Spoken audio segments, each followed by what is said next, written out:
Did you start to turn the corner and maybe give Chris Greer the benefit of the doubt when the Dolphins were beating all of these schmenk teams? If you looked at the list of quarterbacks that they defeated during that stretch, it was all backups. Yes.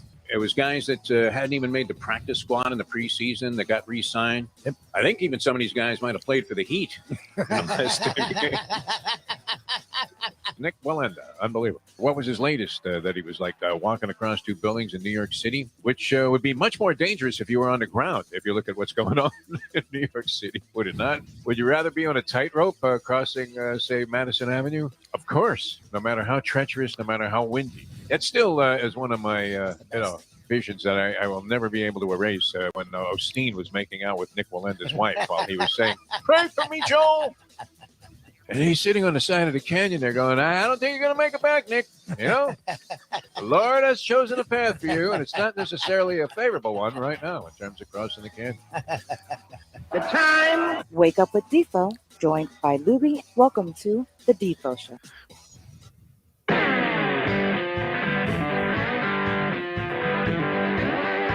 On a beautiful Tuesday morning here as we originate from South Florida on the Dynamite package that has been put together by the people at Ion Channel, ionchannel.com. Google the Defo Show. You can catch the audio and video streaming. And our man Doug has put together like 112 audio channels that you can catch the program on. So good to be with you. Jeff Deforrest, Mike Lubitz. They call it the Magic City, and somehow we magically made Brian Flores, the coach of the Dolphins, disappear yesterday. Right after the show, this news broke. Adam Schefter coming up with the news that the Dolphins were going in another direction. We got that call. It's not a favorable call. Yeah, it's not the dream. Because you always wonder, hey, why can't I go with you in I'll go in that direction? I mean, I'll do whatever the hell I have to do to keep the job. Exactly. Although that was not Brian Flores' style. He, of course, being the head coach of the Miami Dolphins, no longer the head coach of the Dolphins. Now, Schefter broke the story, I think, right after Stephen Ross held that press conference. Exactly. Did not seem to be sort of simultaneous, coincidental. Ross was holding a press conference about, I guess, 9:30 in the morning yesterday. We had just gotten off the air. We were doing something else for our Believe podcast. And I see a running text from our friend Tommy Fox, who was in touch with John Congemi. And the three of us were on this text. What would it be? It wouldn't really be a mass text if it's only 3 people. Text chain. Text chain. Whatever it is, yeah. A chain. And says Brian Flores gone. And you're thinking, well, what are you talking about? I mean, is that some kind of joke? Yeah, exactly. The guy had just won 8 of his last 9 games after getting off to a 1-7 start. And let's not forget that this guy was handed like complete dreck. Yes. And then, I mean, I don't want to get to, too offensive early in the morning here with the language, but and then they fucked with him the entire first year and kept changing personnel. Then they went out, they bought in a bunch of free agents. And by the the third season, second year, they bring in a bunch of free agents. They seemed to be effective. They had some impact on the team. Team went 10-6, no disgrace. Almost made it to the postseason after being horrendous, like just the butt of all jokes in the first year of Brian Flores' tenure here.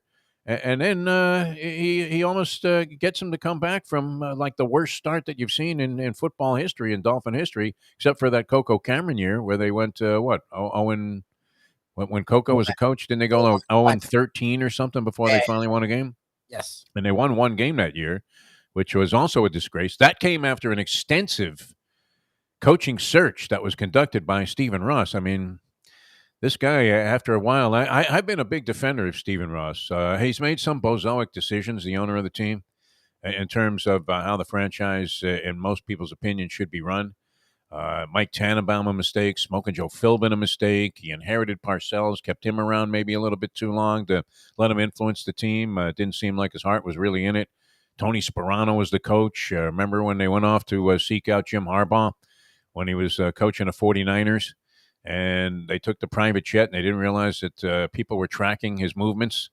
And so there was Sparano was still thinking he was the coach while they're offering the job to somebody else and doing everything in their power to try and lure this guy away from the job that he had, which he was starting to get a little bit divisive about, and eventually did leave for Michigan. But they did everything in their power to try to get Jim Harbaugh here. But the embarrassment was they left their guy just dangling. I mean, dangling participle there, just hanging there from a limb. And, how effective can you be if that's the attitude that the people behind you that are backing you, that are supposed to have faith in you, if that's all they have? It's kind of like our last program director, right, Lubie? Couldn't wait to give us the axe. It took her 11 years, but couldn't wait to give us the axe. Couldn't stand anything that we did. Right? Everything was, oh, geez, I don't know. Like she would just shake her head when somebody would mention the show, which was unfortunate because they've gone with, conventional wisdom, which often is a disaster, a catastrophic way of thinking. And that, sure enough, is what happened there. And again, with the Dolphins, always the same story, same old song. Yes. Always making moves that you're startled by in a very negative way, which I don't know. I mean, I don't know if Brian Flores is the greatest coach in the world, but I will say this. If you were going to look at it, and we've been talking about this the last couple of weeks on the show, trying to figure out what this guy's all about, not exactly handed the greatest arsenal of personnel, assemblage of talent, and somehow managed to figure out what it is that they do well enough to actually be a winning team, which is that not what you want from a coach? Yes. He had the defense, which was somewhat suspect in a lot of areas. He has them blitzing all the time, and somehow he managed to score enough points with that offense to win 8 of his last 9 games, including, and you would have to say the first game against the Patriots was certainly a meaningful one, open up the season. Nobody wants to lose that game. The last one, maybe the Patriots weren't all in that ball game. I don't know that tarnishes the win. But still, finished up on a winning note, and rarely do you see a guy fired under those circumstances. No, 2 back-to-back winning seasons. The first time the Dolphins had that since Ricky Williams in the early 2000s.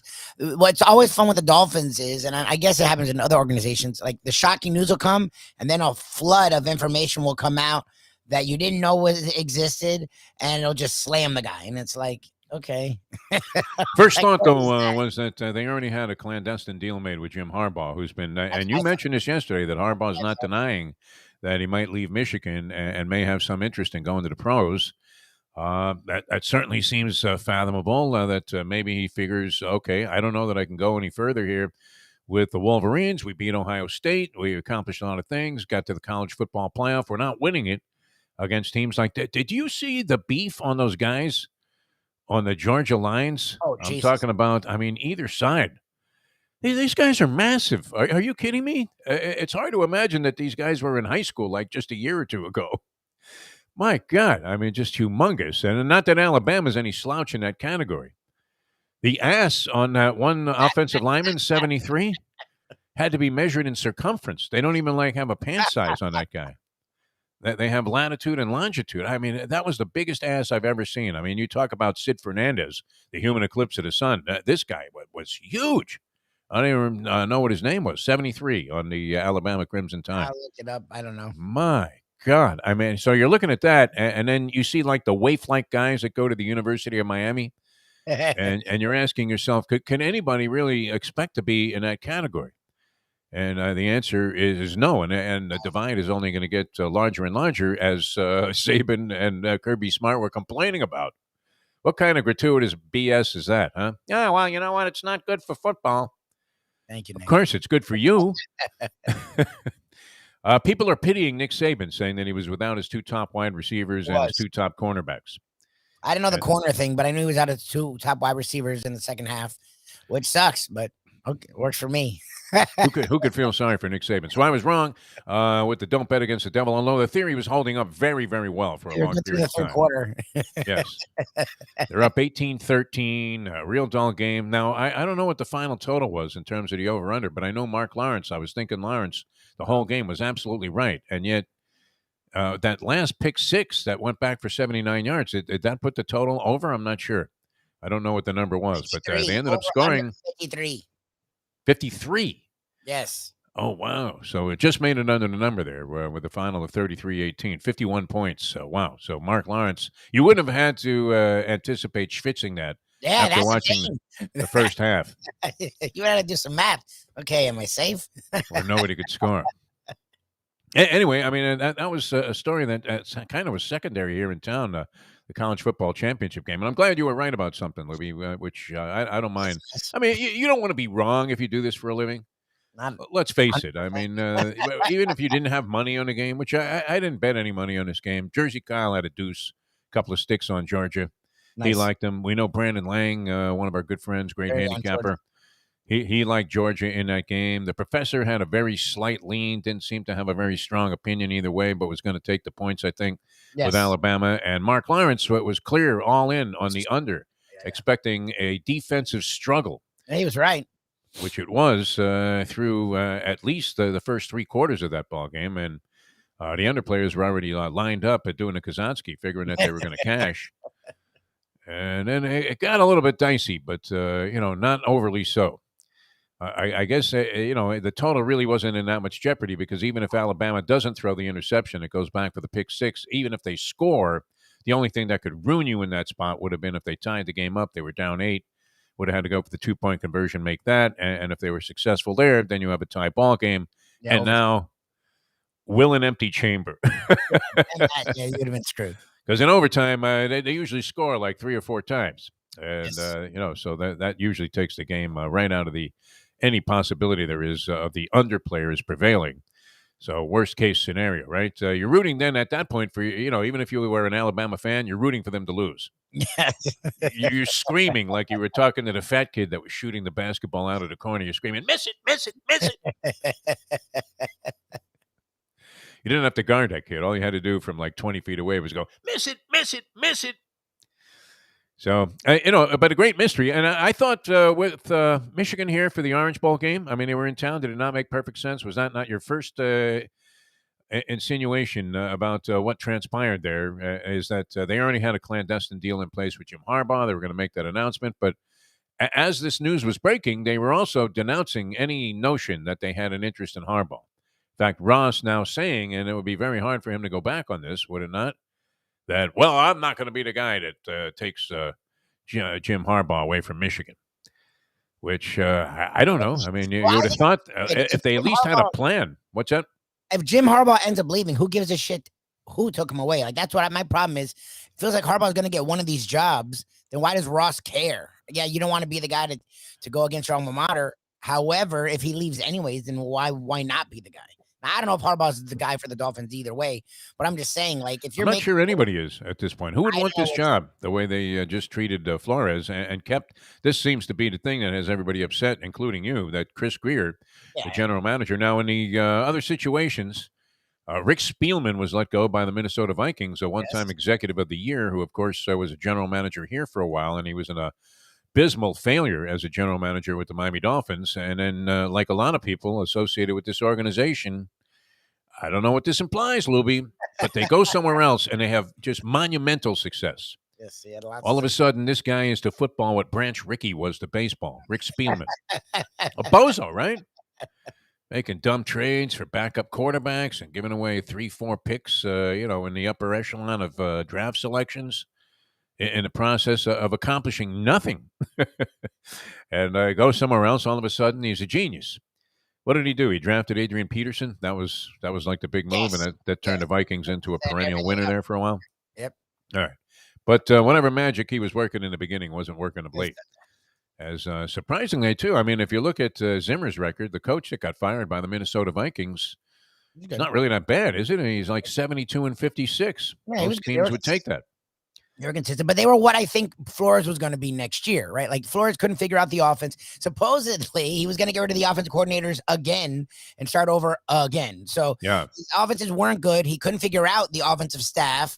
And so I think he would have had one more year and then he would have been gone next year, whether it's him or the Dolphins. That's why whenever all the people are in an uproar, I'm like, look, Flores was a good coach. He did enough to stay, but okay, whatever. He wasn't winning them anything.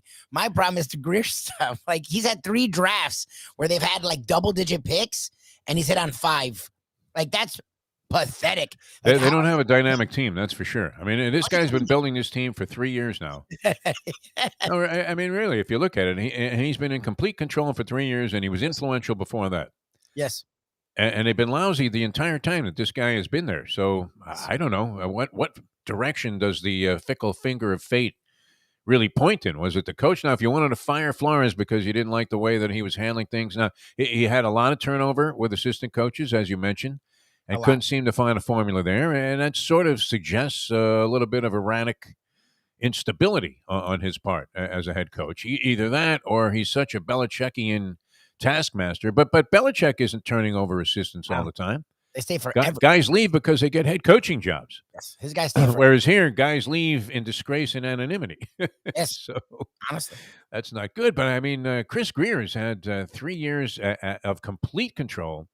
yes. And if that's where he's at, that he still has, wild and radical differences with his head coach, while not exactly assembling a roster that you go, boy, I can't wait to come back next year, get my season tickets, and see so-and-so play. Honestly. Name that guy. Howard, I guess. Xavier Howard, where they almost lost. Right. I mean, they're estranged with their best players. That always seems to be the case. Their top players always are the ones that are the most vocal about, hey, I want out of here. I can't believe the way I'm being treated by this organization. And yet there's Stephen Russ with that clip that we always play saying, I believe we have, outside of on the playing field, the first-class organization in all of the National Football League. And that while he's kind of presiding over a running joke. Yes. Which the team became again yesterday, which was unfortunate to have that kind of focus. Especially because it came as a complete surprise. So we don't know who the next head coach is going to be. Flores already rumored to be in the very formidable sights of the Chicago Bears for the job that Nagy was relieved of. And you would have to think that this guy might have some success. I don't know. He did get a lot of mileage out of a bunch of players that, as we were just stating, if you look at the Dolphins roster right after the season, do you see anything there that makes you think, oh, my God, you know what, this year didn't work out the way that you thought it was, but are they going to be dynamite next year? No. And you also have no idea what they're going to look like next year because Chris Greer keeps fucking with things. He just does. So, a very mysterious transaction that took place yesterday. Brian Flores fired among the, Black Monday, you're going to see some coaches lose their jobs. And that teams are going to, go in the proverbial another direction. And it's not always a very dynamic move. You don't see a lot of these moves necessarily working out right away and having immediate impact. There was this big movement afoot where they kept hiring anybody that knew Sean McVay, right? Anybody that knew this guy, was getting a head coaching job, including this Brendan Staley, who, again, the story has been embellished by Carr, who came out and said, you know what, we were about to take a knee there. Yeah, honestly. But this guy calls a timeout because he wants to substitute some kind of defensive package. At least that's how he explained it. And because he called a timeout, we ran the ball another time and ended up kicking a field goal. Chargers out of the postseason. So their own head coach, with his own stupidity and lack of game management skills and inability to read the situation, knocked them out of the playoffs there when they were sitting there, a veritable cinch to make it in. I have to applaud the way, though, that the Raiders and the Chargers contested that game. That was they went that at was it. good stuff. Yeah, they really. I mean, it was like two friends all of a sudden. Guys that have known each other for years, and they have to square off in a boxing ring, and they just let it go. Yep. And those guys did exactly that. So that was a very entertaining game to watch. The postseason on the horizon. I don't know. You have any postscript there? It seemed like sort of a routine matchup. Wasn't the most exciting game, the game Georgia and Alabama? I ended the way I wanted it to end. And it's funny. We had Peter Futek yesterday on After Hours on Believe. Mark Lawrence talked about this. Brendan Lang talked about this, how they felt this next game would be a defensive struggle. And I was like, I don't know about that. And they were right. The entire game, it was like old school SEC football until the fourth quarter when it felt like Georgia just said, screw it.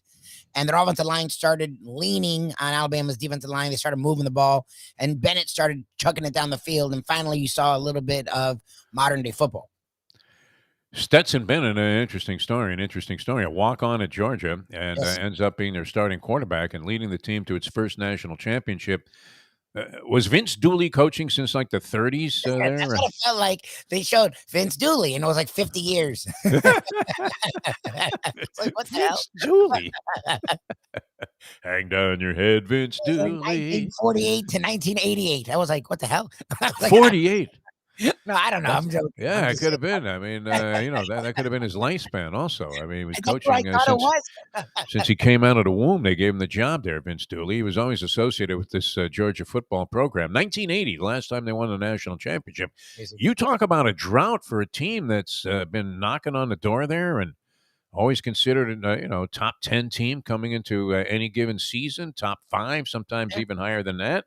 Yep. And they've been right there for a long, long time and haven't won a title in 42 years. They finally got their first championship since 1980 last night. And you know what? I mean, look, outside of not wanting to be wrong about the don't bet against the devil theory, Lubie, because I mean, I certainly explored that angle enough here on the show. To the point where, people, you can feel sometimes people's frustration that are listening. You can anticipate what the listener or the viewer is thinking. And here he goes again. I bet he's going to talk about Tammy Faye Baker. And you're like, yeah, of course, because it's a great theory. Don't bet against the devil. And it looked like it was going to work out okay. I don't know if you're not completely dead wrong on things like that. I thought the game was a toss-up when the matchup was first made. I know you had the annihilation by Alabama in the SEC championship game. Many times these things reverse. I do feel some pain, though, and it just hit me that I wanted to mention this because our good friend Sheldon G, used to see him all the time hanging out. And I don't know. I mean, is he betting all his own money on this thing?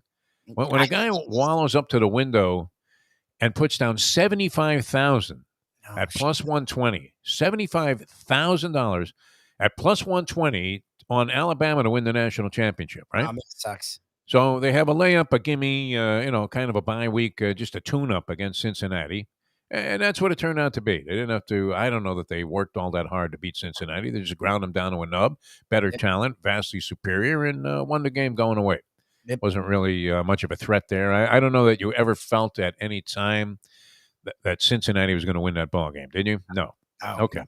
So to get the gimme, so he really only has to beat Georgia straight up to win $90,000 with his 75 and 18-13. You're feeling pretty good about that. Georgia's just making mistake after mistake. And wow, I mean, you talk about a double whammy.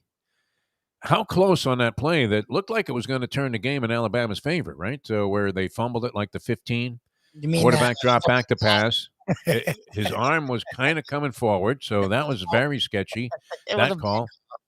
Normally, they give the quarterback the benefit of the doubt in that spot, do they not? As long as your arm's not hit, if you're being held and your whole motion is while being held, the ball was clean in his hand while it's going forward, then it doesn't matter how it comes out. It's just a bad pass and it's incomplete. It went forward 12 yards. And then the guy caught the ball and was half out of bounds. No, I tell you what, that guy is very lucky. He wasn't really attempting, I don't think, to stay in bounds because he thought it was an incomplete pass, I believe. Because he just kind of casually grabbed the ball, but he happened to be in by a nose hair. The 1 foot was in, and you only need to have the 1 foot down in college football. So you're looking at losing 2 photos. I mean, if you're on the Georgia side of things, it's like, what? They're going to take down the 2? I mean, Stewart's inquiry. It's the Argentine tango takedown all over again, where you're just thinking, my God, I mean, I would say more than 9 out of 10 times, more like 95 out of 100 times. That ball. Yeah, they're not. Yeah, that's ruled an incomplete pass. Yeah. And so anyway, and they score a touchdown on this. Alabama goes in and takes the lead. They go for the 2 points, and now they're up by 5, 18-13 after missing a 2-point conversion. Yes. And Georgia is just knocked back on its heels. So this Stetson Bennett, man, he completes a couple of bombs. In the second half of that game. He had a real nice statistical second half, but that one play was sensational. The guy was wide open, and he just about overthrew him. What a great diving catch by the receiver there for Georgia. It set the stage for them to, come back and ultimately end up winning that game, and then they win it going away. So, I mean, while part of me always roots against Nick Saban, I don't feel any empathy for the fact that they were compromised because, they're third-teamers. What would be desirable starters on the Jets, which is a whole nother story. But I mean, congratulations, certainly in order to anybody that's stuck with the notion that Georgia was going to bounce back from that embarrassment in the SEC championship game, reverse their fortunes completely and come away with a win, which was a conviction that many of the people that we talked to had, and you sitting on the fence, still came up with the right side. I actually probably would have been wrong because I said if I was gambling, and that's why I thought I still actually almost was right because I going to take the points, but Bama would cover, and that's what it seemed like. Once they got that touchdown, I thought it would end a 1-point game, and they just outlasted them. That last drive where they ran the clock, they pulled a Saban where they ran the clock down, Yeah. ran the ball down their throat, got a touchdown, and was like, wow, Smart's really like, screw you. Smart was out of his mind with euphoria after the game, as you might imagine. He finally gets off the schneid there against Nick Saban. And I do believe that Saban is on some form of medication. Yes. There's something going to come out. He is just too steady in his behavior and demeanor, and seems to be the epitome of calm, accepting this loss graciously, not screaming at an official on his way out of the arena. You're a piece of shit, Smith. Hey, I'm going to get you fired. Right? It was weird. You'll never work another SEC game again. I can tell you that. He didn't lose it ever. He didn't throw anything. Come on, man. I mean, there's a lot of pass interferences, and I'm like, wow, Bama, you shouldn't get this many calls against him. I mean, that fumble went their way, but other than that, they called a lot of penalties against that Alabama, and Saban was there. I'm like, okay, this is weird. Defo might be right. I'm glad you brought this up. The worst pass interference call I have seen this year, and that's saying a lot. Happened in that Raiders-Chargers game. I know you weren't watching this play, but it's in the middle of the field. Two guys sort of collide. I mean, it wasn't incidental contact necessarily. Probably would have been pass interference if the ball landed on that side of the stadium. Yeah. As Carr just chucks one up there while he's he's almost looking up at the lights, just throws the ball up. It lands in the left corner of the end zone. And the ref throws a flag for pass interference in the middle of the field. Now, if a ball's uncatchable, are they not supposed to pick up the flag? That's funny you said that, because what happened to uncatchable? Uncatchable used to be a thing they called all the time. Yes. They never call it anymore. Never. No. Never. So the ball's ricocheting off the third level, like, taking the R down in Marino as it rattles off the rafters. And, you used to get the sign here, right? There's no way this guy could have caught that ball. So what the hell? There's no pass interference. And sure enough, nothing. I mean, this ball literally landed in another time zone. And they let the call stand and put the ball on the 1 yard line, gave it to the Raiders so they could go ahead and, take the lead in the game. It was an abortion. Absolute atrocity of officiating. And, they go to the officials who are shills for the, the guys that are incompetent that are on the field. Yep. And they're like, well, I suppose you could have looked the other way on that one. It's like, what are you talking about? Where's the outrage? It's like, come on, man. Why are they paying these guys to be commentators if they're going to sit there and tell you, well, that's atrocious, but you just ought to accept it? Yeah, well, okay. You have 100 cameras and replays and all kinds of crazy things. But, what happened to uncatchable? I don't know. If there was ever a ball that there's no way. I mean, and then Collinsworth wimps out and says, well, I suppose if he hadn't fallen down, there's no chance. Oh, come on. I mean, I have a better chance of returning like a serve that's hooking off the court from Rafael Nadal for a winner than this guy had of making his way over to that football. They all get together and they go, let's give him the ball on the one. That's my favorite. My God. Do the replay, and then they talk for 25 minutes, and then they still get it wrong. It's like, okay. Why do we wait for it? I mean, I'm not saying it's an easy job officiating in the National Football League. And as we often said about the NBA, and it still, still remains to be true, you could call something on every possession. Yes. I mean, you look at, what is holding exactly? A guy grabs a guy, has him, by both shoulders locked up, and then because, the guy falls down, it becomes holding. Yeah, I was going to say, because that happens every play. Yes. Every play, I'm like, wasn't there 3 holdings? Exactly. I mean, there's not a – they should allow holding. They should allow you to just wrestle the guy to the ground. Maybe that's coming. Where's McMahon when you need him, right? I mean, he's got to innovate a few things where you play the game and there are no penalties. Everything is legal. Oh, really? It'd be like Escape from New York. Unbelievable. Exactly. Which a lot of people are trying to do.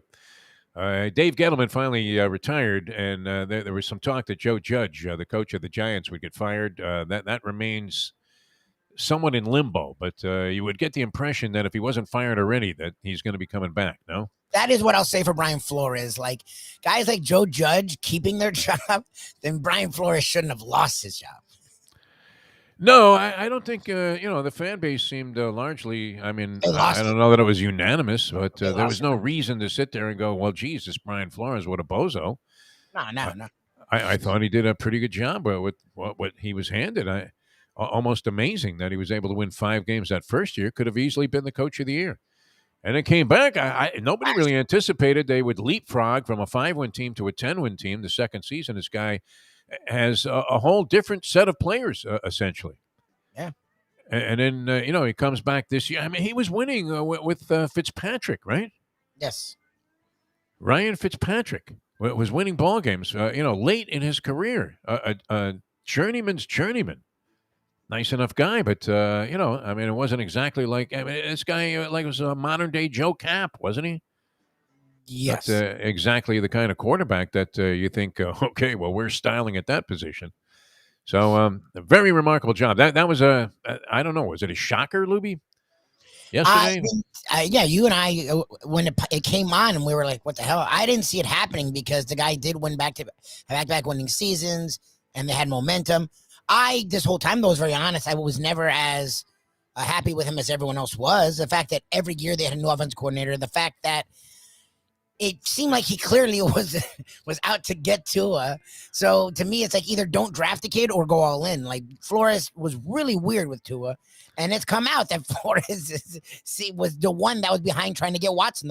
Flores wanted to give up like 4 first-rounders for Watson in the middle of 25 plus rape or sexual misconduct allegations. Like there was a lot going on back there. My problem is to keep Greer, then I don't understand what you're doing. Like Ross has done this now 4 times where he keeps the GM, gets rid of the coach, then they hire a coach and then get rid of the GM.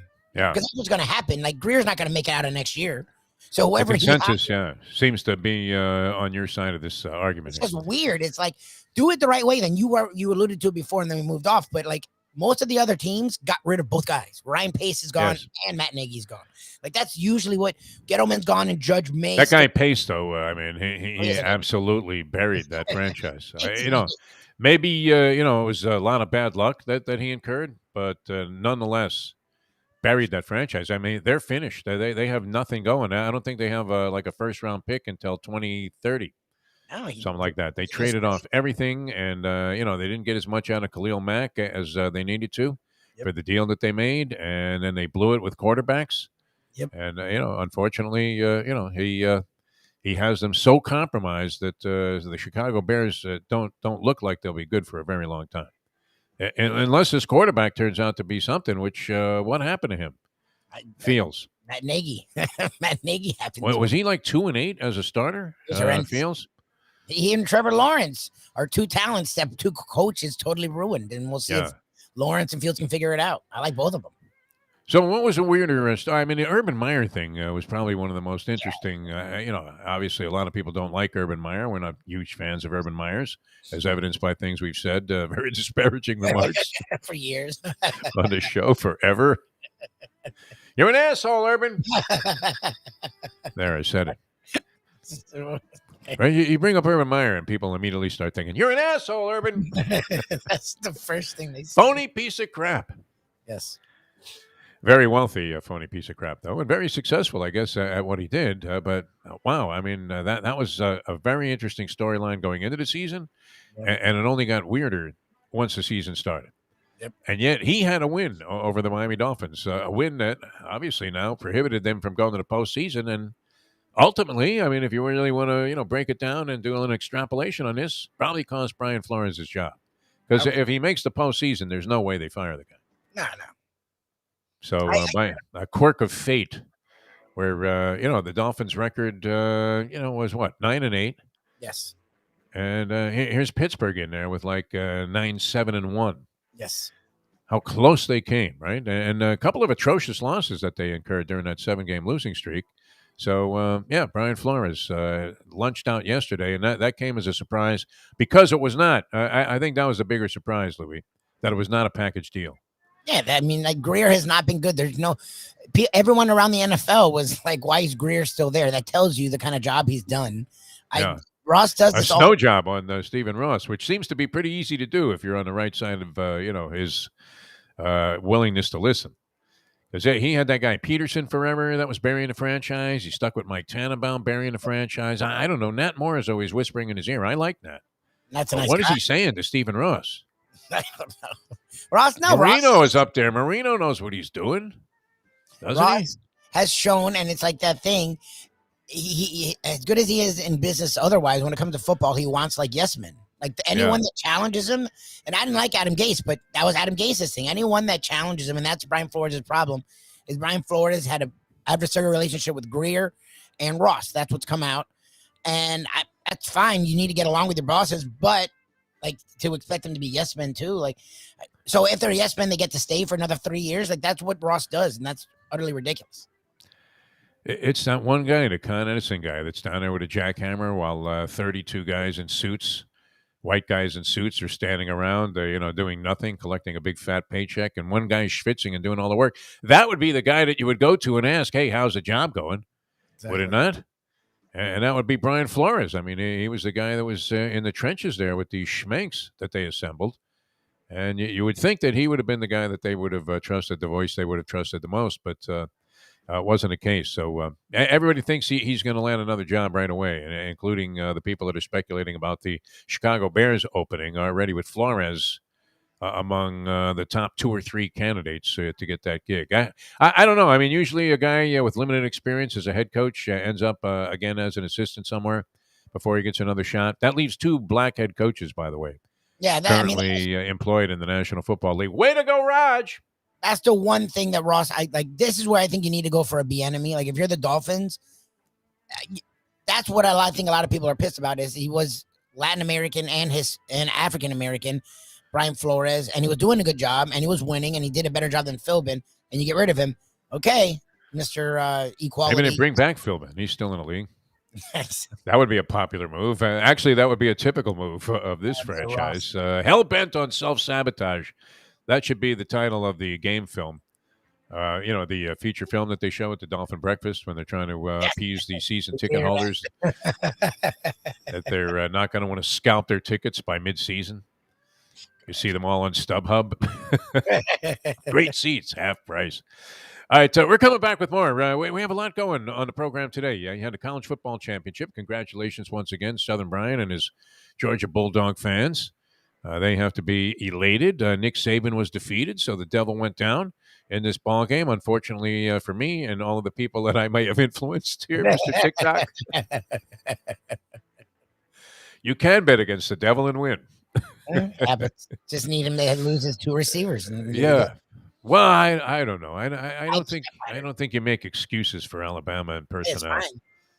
I mean, if there was one monster guy on that team that they just absolutely couldn't live without, certainly that didn't help them any because the passing game looked more than erratic, did it not? That Alabama exhibited last night. This Young certainly didn't impress you that he was like Vinny Testaverde walking away with the Heisman, no? No. Their defense did a much better job. They got after him, which is what they couldn't do in the title game, SEC title game. All right, so that went 33-18. Don Maynard checking out. That hurts me. That sucks. I love Don Maynard. I watched so many balls knocked down by that winded Shea, and Maynard would hook back inside and beat what was the guy's name? Was it George Atkinson? Real tough SOB cornerback for the Oakland Raiders at the time.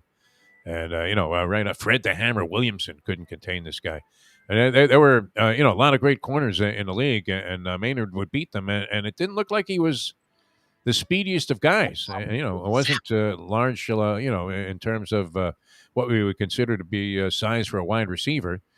Just had a natural instinct and a thing with Joe Namath, a link to Joe Namath. They were in, it was Stockton to Malone, man. It was great. The symmetry that these two guys had on long passes down the field in clutch situations. Eventually got into the Hall of Fame. It looked to me, seeing as he retired like 15 years before he got in, Lubie, that it was like a veterans committee that voted Don Maynard into the Hall of Fame. He was a great player and checked out Jet Fans Morning today. Wow, I mean, what a rash of deaths. Yes, and I'm holding a ticket on Terry Bradshaw. I mean, what kind of lack of luck do I have? My God. Saget wouldn't have been on any Deadpool list. No. He was too young. Nobody could have anticipated that. Yep. Don Maynard might have been a name that was circulating in the Deadpool.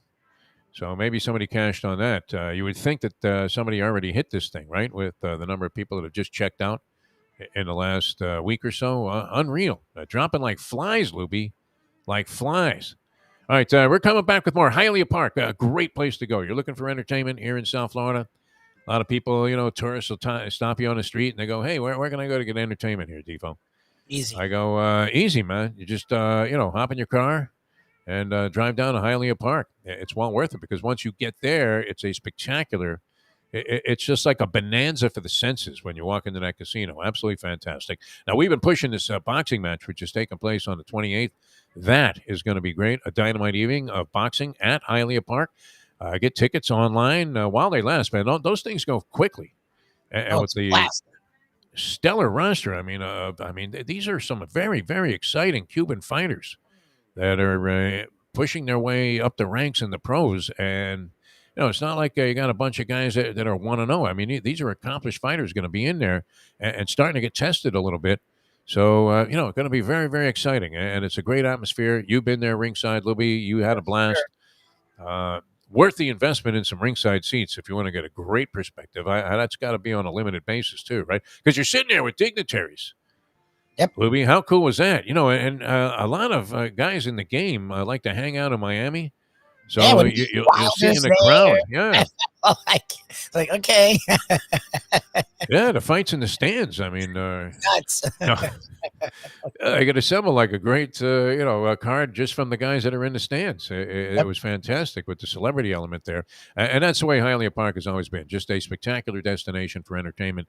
At the poker room going there, the casino is obviously rocking. Great food and drink all over the place. Champion simulcasting room. And, of course, El Boxeo, man, coming up on the 28th of January. Get tickets at HialeahPark.com. Get more information about the card. It's going to be great. A sensational night coming up at beautiful Hialeah Park. All right, I'm Jeff Deforrest. He's Mike Lubitz, Ion Channel, Jack Namer's fine organization. These guys are rocking in support of what we're doing here. We appreciate you guys tuning in and finding the show in the next hour of the program, in the 8 o'clock hour of the show here on the East Coast. We're going to be talking to many people. Harvey Fialkoff, he covered the Dolphins for a good period of time. Yes, sir. And I would imagine, most everybody's probably going to label this as somewhat bozoic because if it wasn't Harbaugh, then whom?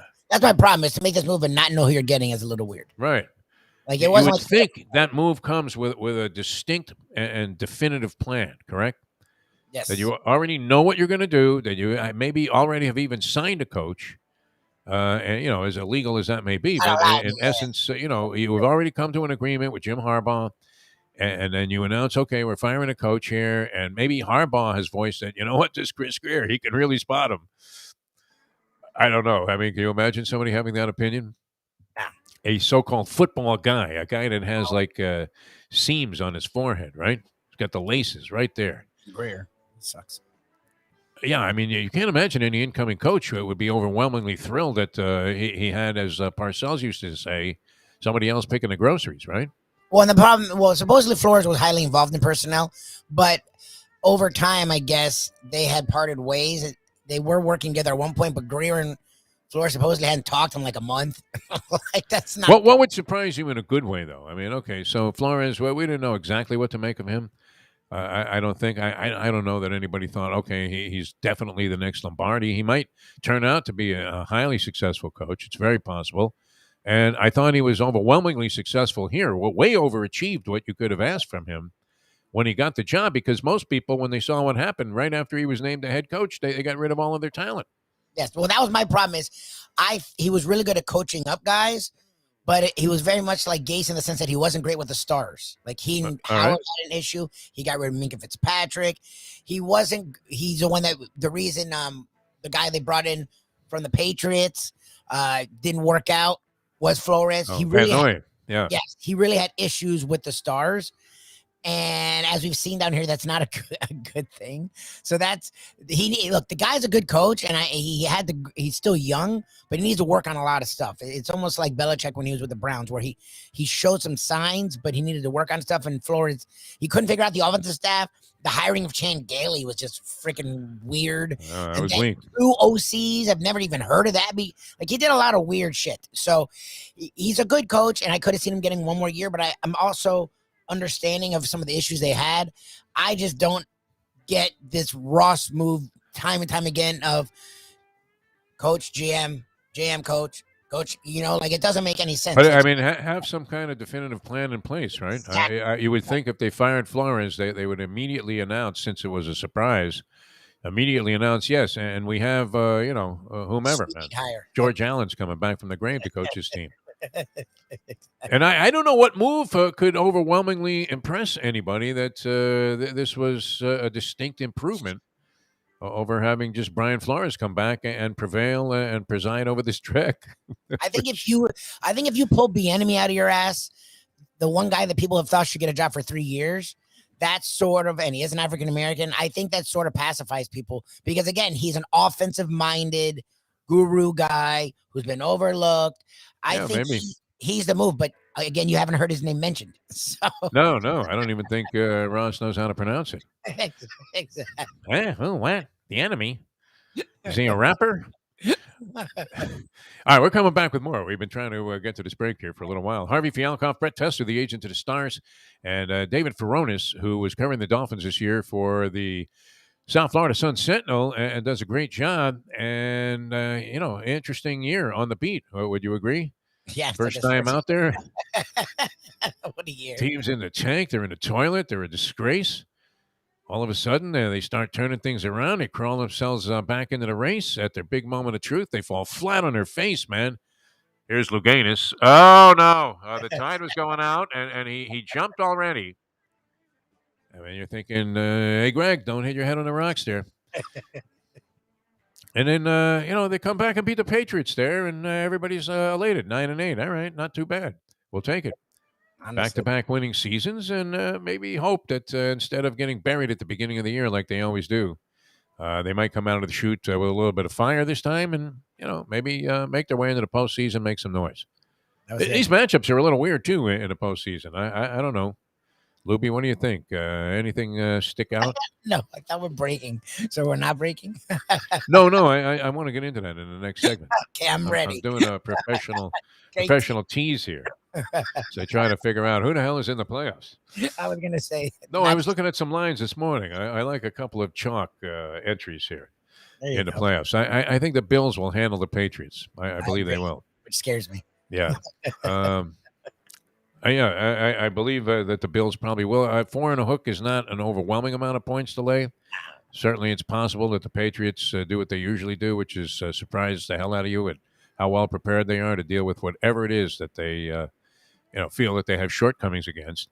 But the Bills seem to be playing some decent ball now. They're back.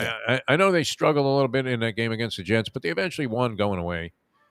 No? All right. Go with the Patriots. They just had to win. No, I agree with you. That's why what scares me is I think the young quarterback in the playoffs, the Bills should handle them easy, which never seems to happen when it's the Patriots. You would think so. What's this line on the Bucs Eagles? I'm not that impressed with the Eagles. Are you? I don't know what to do with him. I still don't trust Jalen Hurts, and that's what matters in the playoffs is the quarterbacks.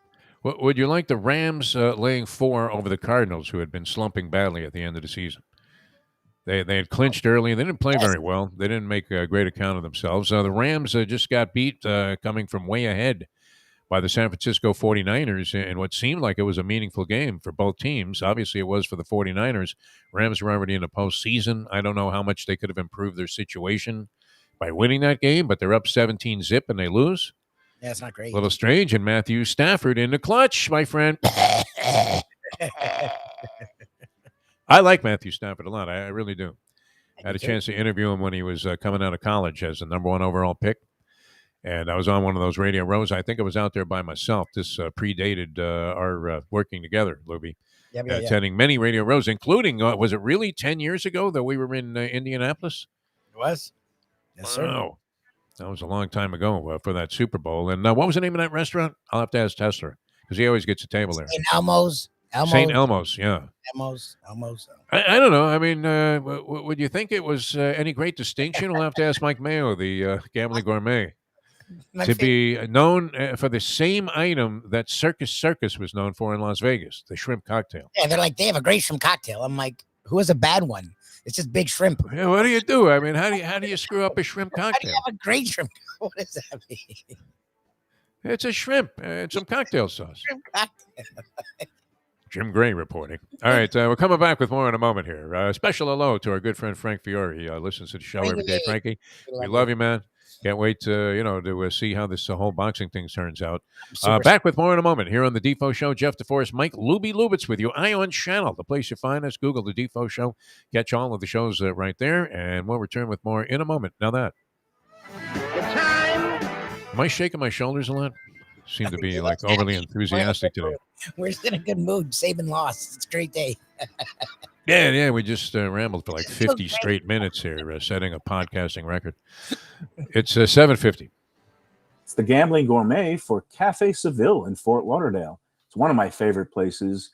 It is old school joint that's serving Spanish and classic continental cuisine in a cozy, friendly setting. It's at 2768 East Oakland Park Boulevard. They're open every day except Sunday for dinner, starting at 5 p.m. You go in there, you see Joey and his better half, Sally. They are giving the greatest in service. And the food, oh my gosh, it's paella, shrimp with garlic sauce, stuffed veal chop. They serve this great, fantastic, warm sourdough bread.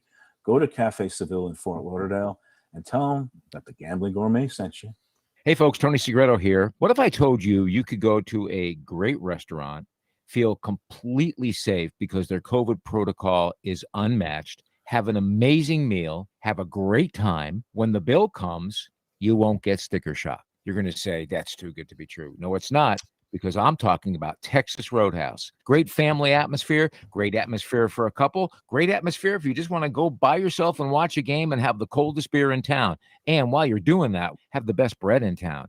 All at Texas Roadhouse. Everything you get there is fresh every day and made sure it's served at your table, hot and ready to go. And the best part is you don't get sticker shock because the prices are amazing. Texas Roadhouse. Since day one of old school, we've had Catholic Health Services be part of our family. They are recognized as the quintessential rehab facility in the Southeast for strokes, but it goes well beyond strokes, because Catholic Health Services is in the community of South Florida to help the community stay healthy. And if they're not healthy, get them healthy and get them back on their feet quicker than they could have ever expected. They do it every single day. It's step and repeat 24/7. Catholic Health Services. Buy or lease a house and take it to the house at Deal Volkswagen. Anna and her team make your next VW purchase or lease so easy with new inventory rolling in daily and the biggest selection of certified pre-owned vehicles in the business. You can make your deal online at dealvolkswagen.com or visit the beautiful showroom in the classic location, 3601 Bird Road, right in the heart of the Gables. Or give Anna and the team at Deal a call at 305-448-DEEL. Jettas, Passats, Tiguans, Atlas models, and the hottest vehicle in the industry, the new Taos, all at unbeatable prices and all ready to roll off the showroom floor at the #1 Volkswagen dealership around, Deal Volkswagen.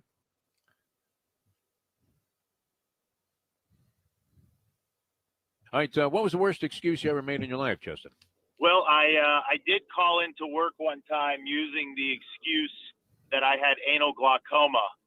And when my boss asked me what the hell that was, I had to gracefully explain that I didn't see my ass coming into work that day.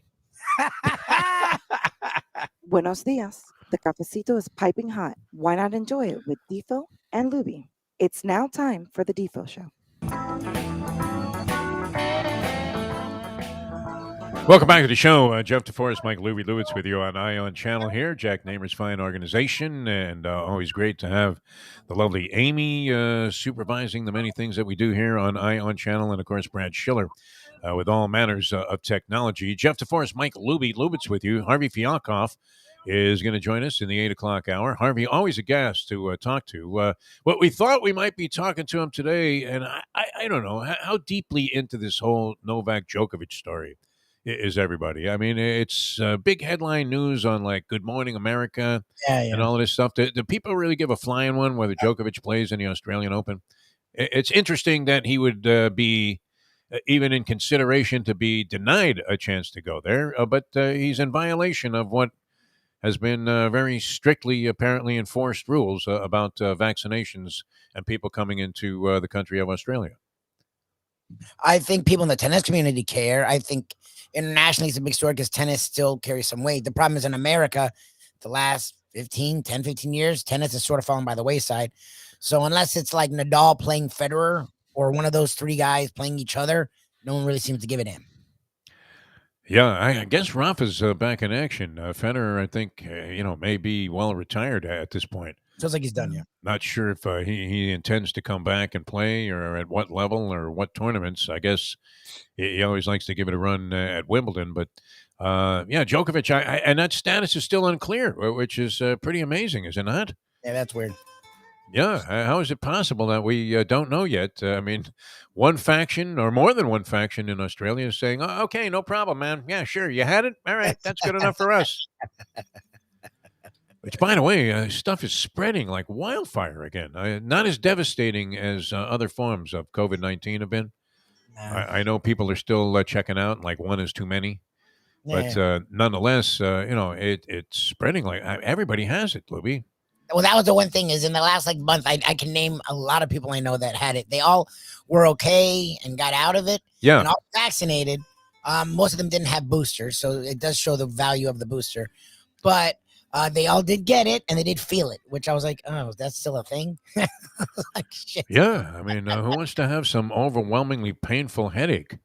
Well, no. We have enough of those just trying to get through a couple of hours here on the show, right? I mean, who wants to feel bad? That's the thing. That Saget thing, if it did anything, people, it would tell you that, wow, I mean, it sounds like, evangelist cliche, does it not? But no one is guaranteeing you another day. No one. No. Every day could be the last, so you got to go for it. I can't believe that guy just checked out, like with no sign of any danger whatsoever. I mean, it's one thing, you're a big fat slob and you have a massive heart attack. And, you're saying maybe you should have laid off a couple of sandwiches, right? But Saget wasn't in that boat from a health standpoint. I mean, he wasn't small. But he was in good shape. He wasn't like a fat ass. He didn't eat like garbage. He didn't drink a lot. He wasn't like these comedians. That's what's so funny about, like, you talk about Keith Richards. Yeah, you're expecting like Sam Kinison to check out mysteriously. And that there would be like a pyramid of cocaine scattered about the coffee table.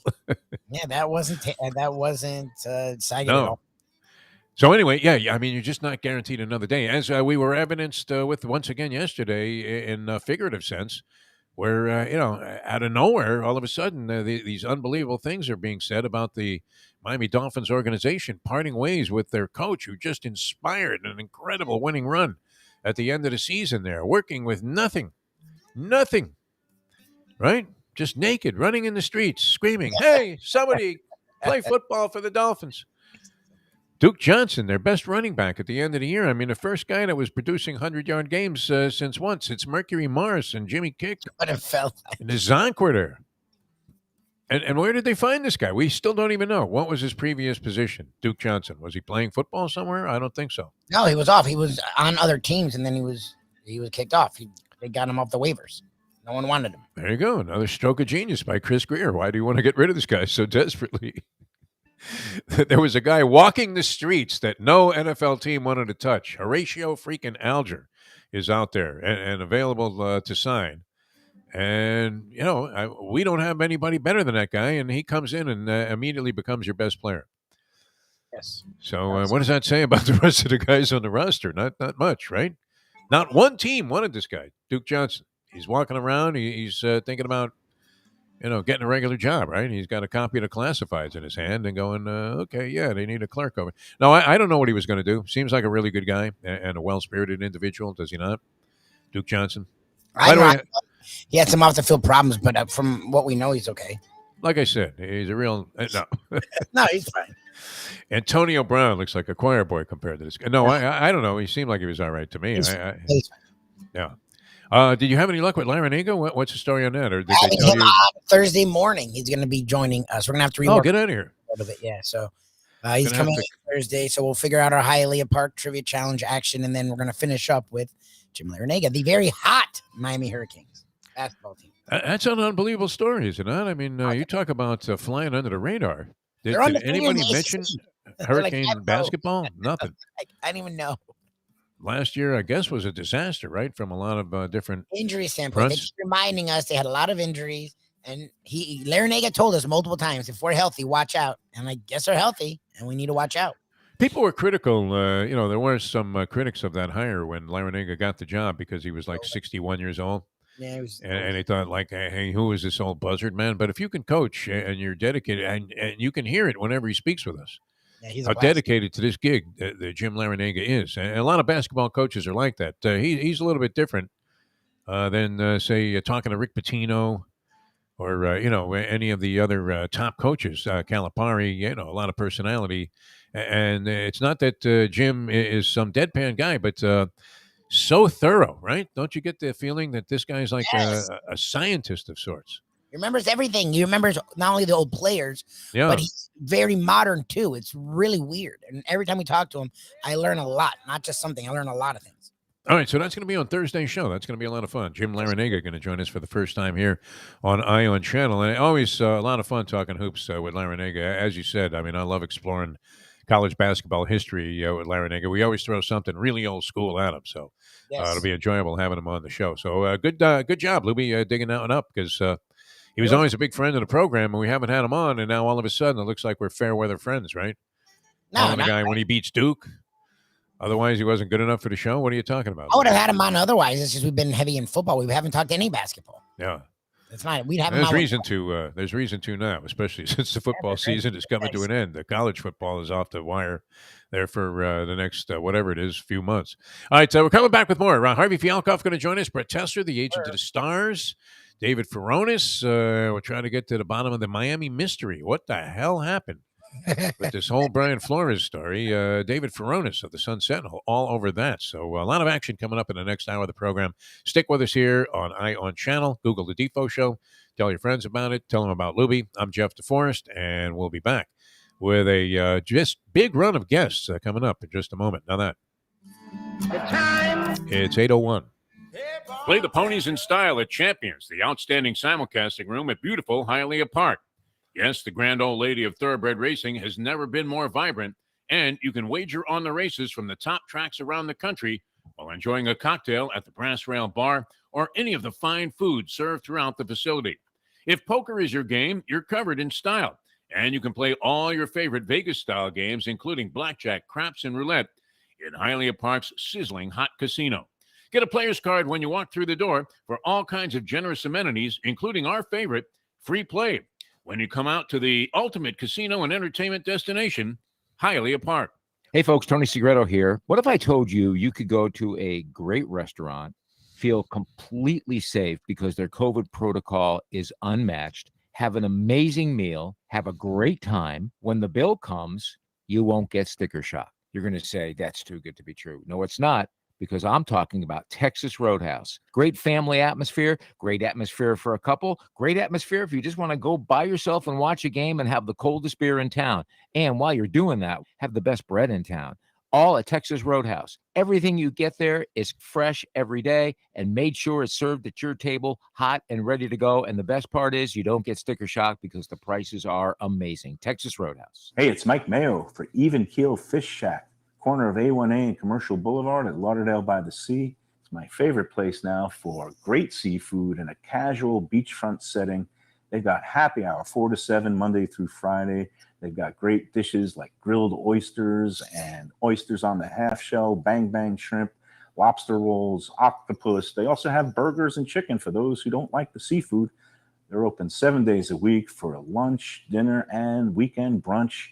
Go to Even Keel Fish Shack. Go say hi to Dave and Brad and tell them the Gambling Gourmet sent you. Recently, we realized it's not just hurricane season that can hurt us. Any time of year, things can happen to your home or business. And the insurance company can be your friend, but they also can be your enemy. Horizon Public Adjusters, Justina Testa, are here for you to help this process go so much easier. Before you call the insurance company, call Horizon Public Adjusters and Justina Testa at 954-809-8752. Would you go into court without an attorney? So why would you go up against an insurance company without Horizon Public Adjusters and Justina Testa? 7 to 10 times more money recovered with a public adjuster than if you went on your own. If there's no recovery, there's no fee. Give them a call at 954-809-8752.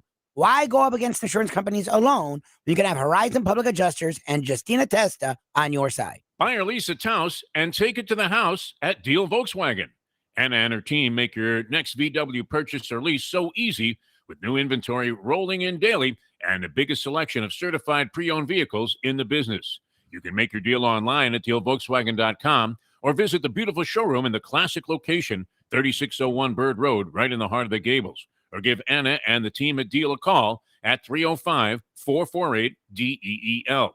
Jettas, Passats, Tiguans, Atlas models, and the hottest vehicle in the industry, the new Taos, all at unbeatable prices and all ready to roll off the showroom floor at the #1 Volkswagen dealership around, Deal Volkswagen.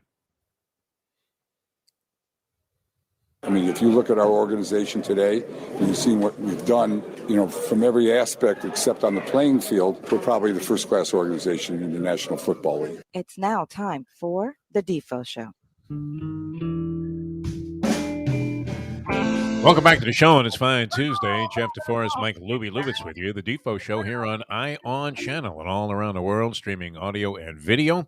And you can catch the archive of programs just by Googling the Defo Show.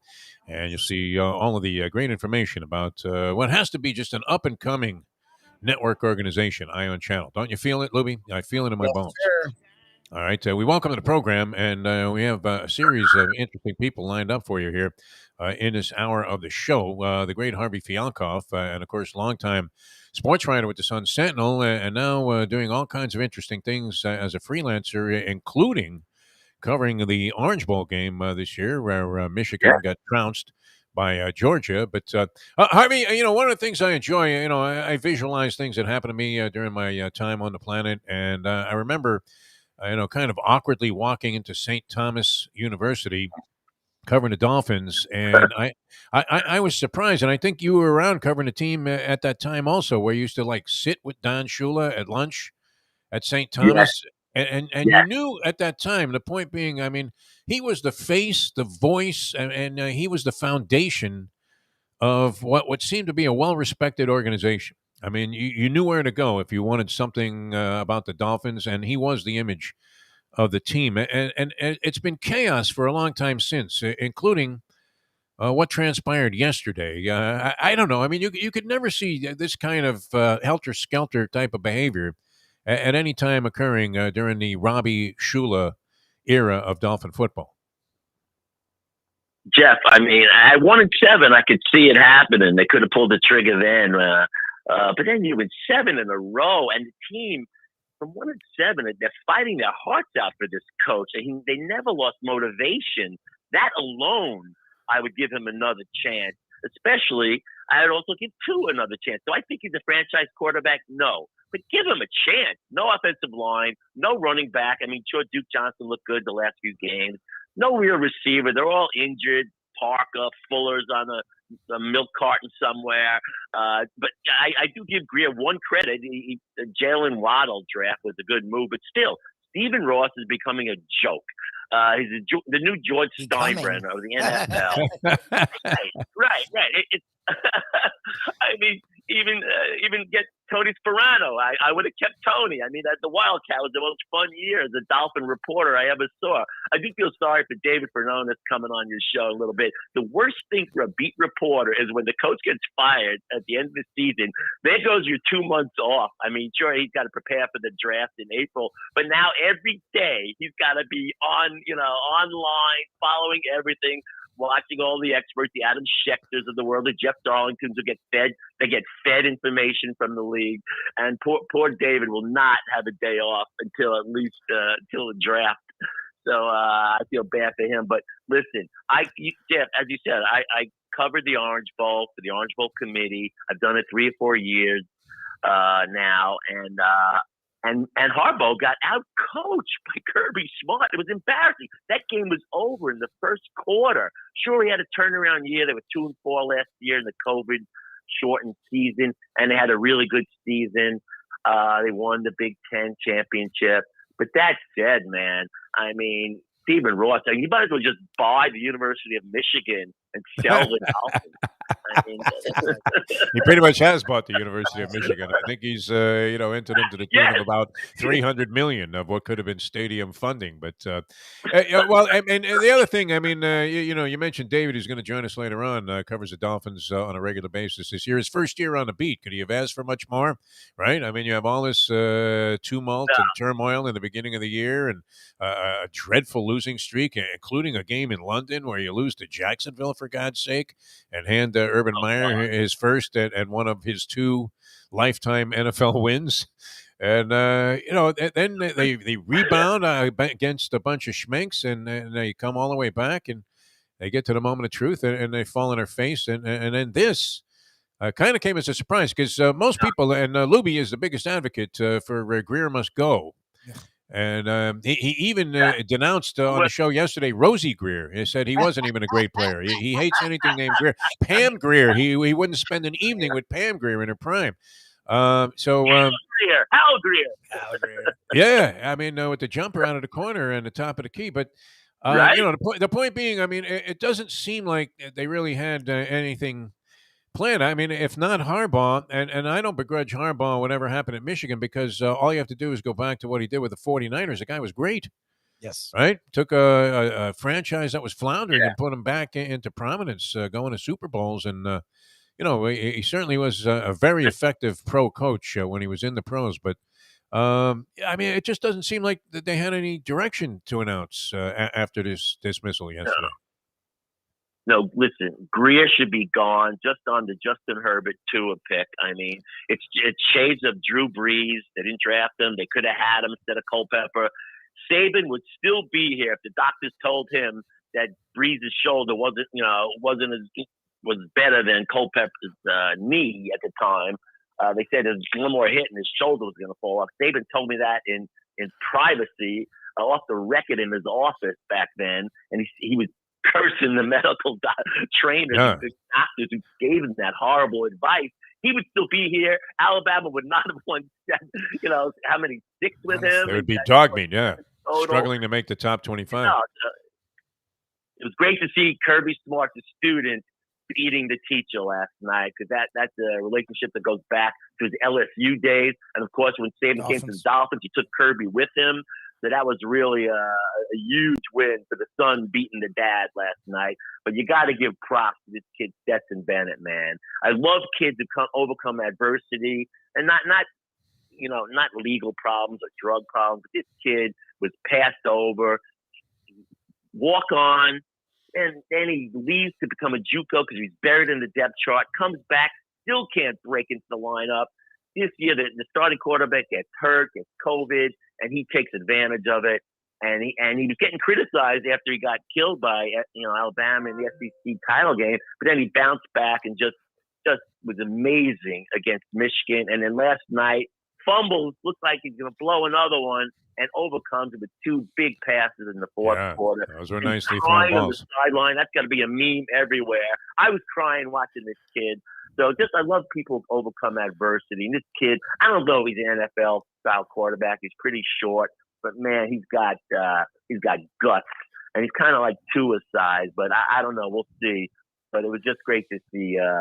Listen, I'm a Gator dad, so it's not really good to root for Alabama or Georgia. But in this case, I was rooting for Kirby and this kid Bennett. I was crying because I wouldn't bet against the devil there, and I gladly took 2 in a hook and the Alabama Crimson Tide. It looked like they had it in the bag after that bonehead play by your man Stetson, he was pooping in his hat there, and the next thing you know, he comes back with that. Just 2 huge pass plays. All right, what's the story? You're a tennis guy, and we love talking tennis with you, Harvey Fialkov. Oh yeah. What is the story with the Joker?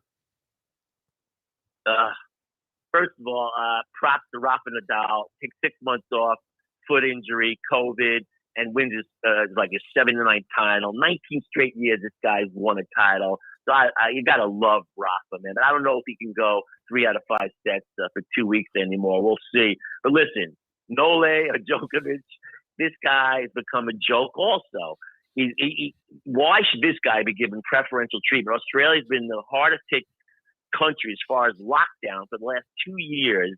they had such strict rules about entering and leaving the country. I mean, God bless Ash Barty, #1 woman player in the world. She had a lockdown, and she didn't even travel the tour last year because she didn't want to leave home and then have to for like 9 months. And she finally did it this year, came #1 again. But Djokovic, listen, he has a right to make a decision about get vaccinated or not, but he doesn't have a right to play in the Australian Open when every other player has to get the shot and every fan, every official has to get the shot. Who is he? Now it comes out he might have had COVID, so he has the antigens. Doesn't matter. We've been getting shots. Even my wife and I, we have 2 young grandchildren now. We had to get shots just to be around them. We go to Alabama on a Christmas vacation. The whole family gets the Omicron. I got stock in Delta. I got stock in Corona. Now I got stock in Omicron. But it was a 2-day thing for me. Yeah. I got the booster. It was a 2-day sickness for me. It was nothing. So, listen, Djokovic, he is going to get booed out of the stadium by all the countrymen there who had to undergo these hardships for 2 years. And I don't think his ego could take it, Jeff and Lubie. So I think he's going to go down early. Mentally, he will not be able to take. He hates it when the whole crowd is against him like that. He finally got some crowd fans in his side at the U.S. Open last year when he was getting killed by Medvedev. And Medvedev is the new Djokovic. To me, Medvedev is the favorite going in, no doubt about it. And I think he's going to play Nole. And I don't see him winning his 10th Australian and 21st record slam. He's still. You don't want him to. You don't want him to surpass Federer and no, Nadal. I do not. No way. You know I'm a Federer. They have to match him up if he gets in. They have to match him up with Kyrgios. No. Yeah. So Australian. They just. I mean, wouldn't that be something to just have this crazy Michigan Australian kick the shit out of Djokovic in the opening match? A dream matchup. I can't wait to see the draw. I cannot wait to see if that happens. It would be amazing. Yeah, they should have me as a matchmaker. What a great story! Put the Aussie poster child for being a menace in there against the Joker, who now is going to be despised by the Australian crowd, even though he's been a darling there, obviously. And you think the people that are putting up the television money would like to see him in the tournament there? Dude, Kyrgios is a car at they're gargling with cyanide, thinking that he's not going to be in there. All right, Harvey, what have you been up to? I mean, you had the whole thing working there with the Orange Bowl, and you were umpiring and officiating all of these tennis matches there and covering the Orange Bowl juniors and all of the different tournaments that take place, which a lot of people, this town, when I first moved here, Miami, talking about South Florida, I mean, it was like an eclectic bag of stuff that comprised the local sports scene. You didn't have all these pro teams, so events like that were much more in the spotlight and got a lot more attention. So it's good that you're still on top of these things. What do you have on the slate? Anything special coming up? Yeah, I mean, the Miami Herald covered. They put all my articles in on the Junior Orange Bowl. We had some good stories. Leighton Hewitt's kid played. Lindsay Davenport's kid played. Bjorn Borg's kid played in the OB. I wrote something about that. But lately, back to chair umpiring. Every week at the South County Regional Park in Boca Raton, Rick Macy's Academy is there. The famous coach, just in the movie King Richard, Serena and Venus. And I am now umpiring out there pretty regularly. These guys are almost like semi-pros. And yesterday I was chair umpire for these 2 young players, Justin Roberts, USF kid, ASU, top 1,000 in the world, against this kid, Christian Langlo, UM player, who's now 476 in the world. I'm up in the chair, Jeff, and they're pounding 130 mile an hour thirds down the tee. Wow. I got to make sure that they're in or out. Oh, my God. And look good. Yeah. Why don't you get Winderman to help you with the calls? Thankfully, they called their own lines, and I did overrule twice, and nobody got mad at me. But just a great match won by Justin Roberts. So I am chair umpiring, but also I just wrote the history of the Orange Bowl tennis tournament for all the USTA programs, and I'll probably be doing a cover story for Honest Magazine. Nice. Just about how, so I'm keeping busy and loving life. We're all over the Omicron. That was the latest during Christmas time. You got to get the booster, man. It's just going to be, I think this is going to be the new normal. You got to get shots every year. And hopefully when it's not surging, you don't have to wear the mask. But I'm still in mourning about Betty White, and John Madden. It's been about Don Maynard? It's been a right, Dobie Gillis. How about Dobie Gillis? Yeah, Dwayne Hickman. Yeah, unbelievable. Yeah, no, he was brilliant. Beta G. Krebs. Maynard G. Bob Denver. Tremendous TV character. All right, we have to run. Harvey, it's always a pleasure, my friend. Glad you're feeling better. I didn't know about the Omicron taking over the Fialkov family. Now, that's, as you said, that's your every variation of this thing that comes out. You managed to get it, which is pretty incredible. So I don't know. You might want to change a couple of your habits. But thanks for being with us. It's always a pleasure, my friend. No. Just call us the Fial COVID, baby. It's like when Tito Puente Jr. came on the show and said, "Call me Quarantito." All right, we're coming back with more here on Ion Channel. A lot of fun just getting started here. Brett Tesler, the agent to the stars, no doubt will have some thoughts on what transpired in the coaching Black Monday carousel that is wide open and running once again in the National Football League, although not as extensive as it was in college football at the end of the season, right? Where guys were changing places right and left. It was just amazing, and some surprising moves. The Flores one, though, was a little bit bewildering. Brett will have some insight into that. And then David Furones, who's been covering the story for the Sun Sentinel, will be with us on the show as well. I'm Jeff Deforrest. He is Mike Lubitz. Deal Volkswagen, man. Every time I get behind the wheel of that Tiguan, thank you, Anna, and the team there. Sorry your Patriots went down. I guess it was a good win for the Dolphins. Not enough to save the job of Brian Flores, but a lot of Tiguans and Deal Volkswagen vehicles in the parking lot there at Hard Rock Stadium. Just incredible buys. Check them out on the website, wherever you happen to be. I mean, it's worth it, even in another part of the country here in the States. I don't know about shipping to Denmark or anything, but wow, the prices are so great. The value is so great on the certified pre-owns. They had to put a separate showroom across the street there, and just giving cars away at incredible prices. Right now at Deal Volkswagen, DealVolkswagen.com is where you find them. All right, we're coming back with more. I'm Jeff Deforrest. He is Mike Lubitz on the Ion Channel. Very happy to be here and back with more in a moment. Now that. 8:21. Hey there, it's Mike Mayo. Do you like steaks? Do you like seafood? Do you like classic old Florida charm? You could get that all and more at Tropical Acres Steakhouse and Butcher Shop. It's at 2500 Griffin Road in Dania, just west of 95. The Studiali family, they've been running the place a long time. It's been there more than 70 years. And it is now a place you can get early bird specials along with steaks to take home and throw on the grill yourself at the Butcher Shop. That's open 10 a.m. to 10 p.m. every day. It's open for dinner every night starting at 4:30, but they are closed on Sundays. Go to Tropical Acres. It's a place to go for a great meal, great people, good value. Tropical Acres. The championship meet is right around the corner at Gulfstream Park. The only place for live racing, Gulfstream's action has never been hotter. Whether it's on the track, in the casino, or part of the dining and entertainment offered at the Village of Gulfstream Park. Currently running Thursday through Sunday, Gulfstream's racing package is the best in the country, with all the top horses and people in the game pointing towards another tremendous winter season.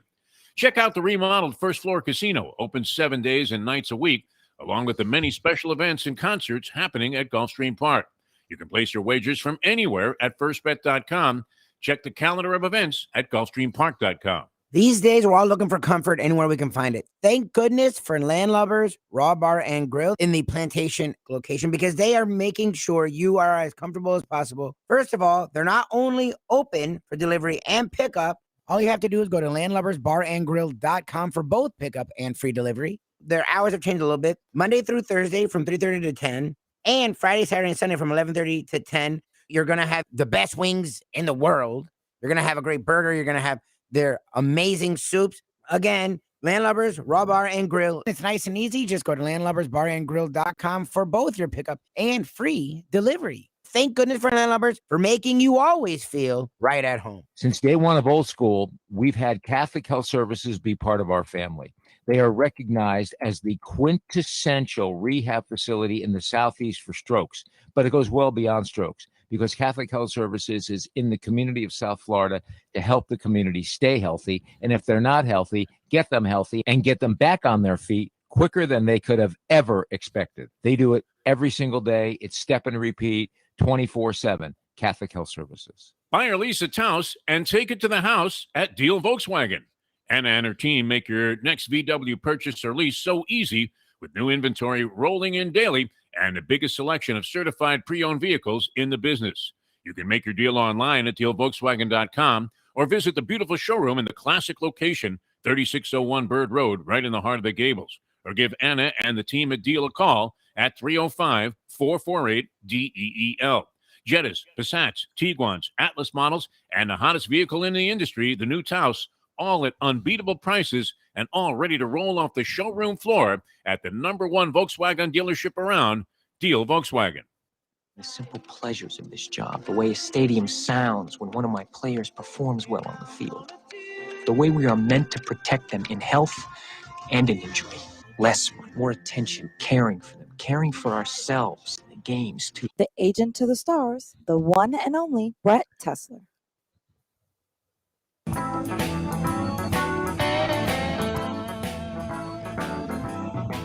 Welcome back to the show. Jeff Deforrest, Mike Lubitz with you here on the Defo Show Ion channel.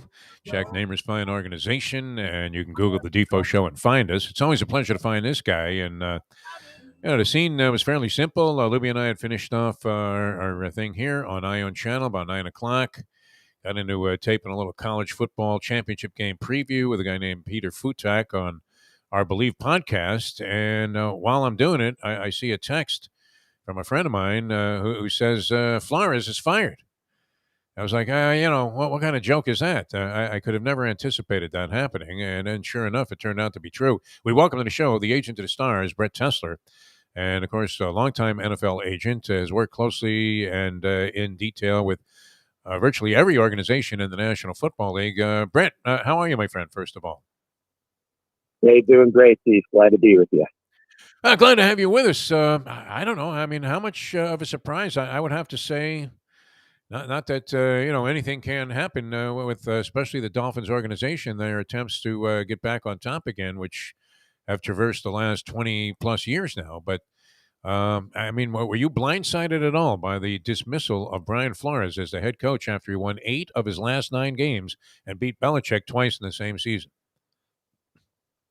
I have to be honest with you, Defo, when you've been doing this as long as I have, 23 years, nothing really surprises me, but I'm not going to lie. When I was sitting here alone and I saw that headline, I audibly said, wow. Yeah. I mean, it's something you just wouldn't expect. I mean, from a coaching standpoint, I think it says a lot about Brian Flores, the way that his team hung in there. Most teams that start under the circumstances that this season started for that team would basically pack it in, and you'd have a season where maybe a team would win 2-3 games. The fact that that team went on the winning streak that they did and fought to the very end, and as you said, beat the Patriots twice, it definitely is a testament to the fact that his players certainly did not quit on him. But the one thing I'm going to tell you, Deep, and I've kind of hinted to this numerous times throughout the year without really coming out and saying it.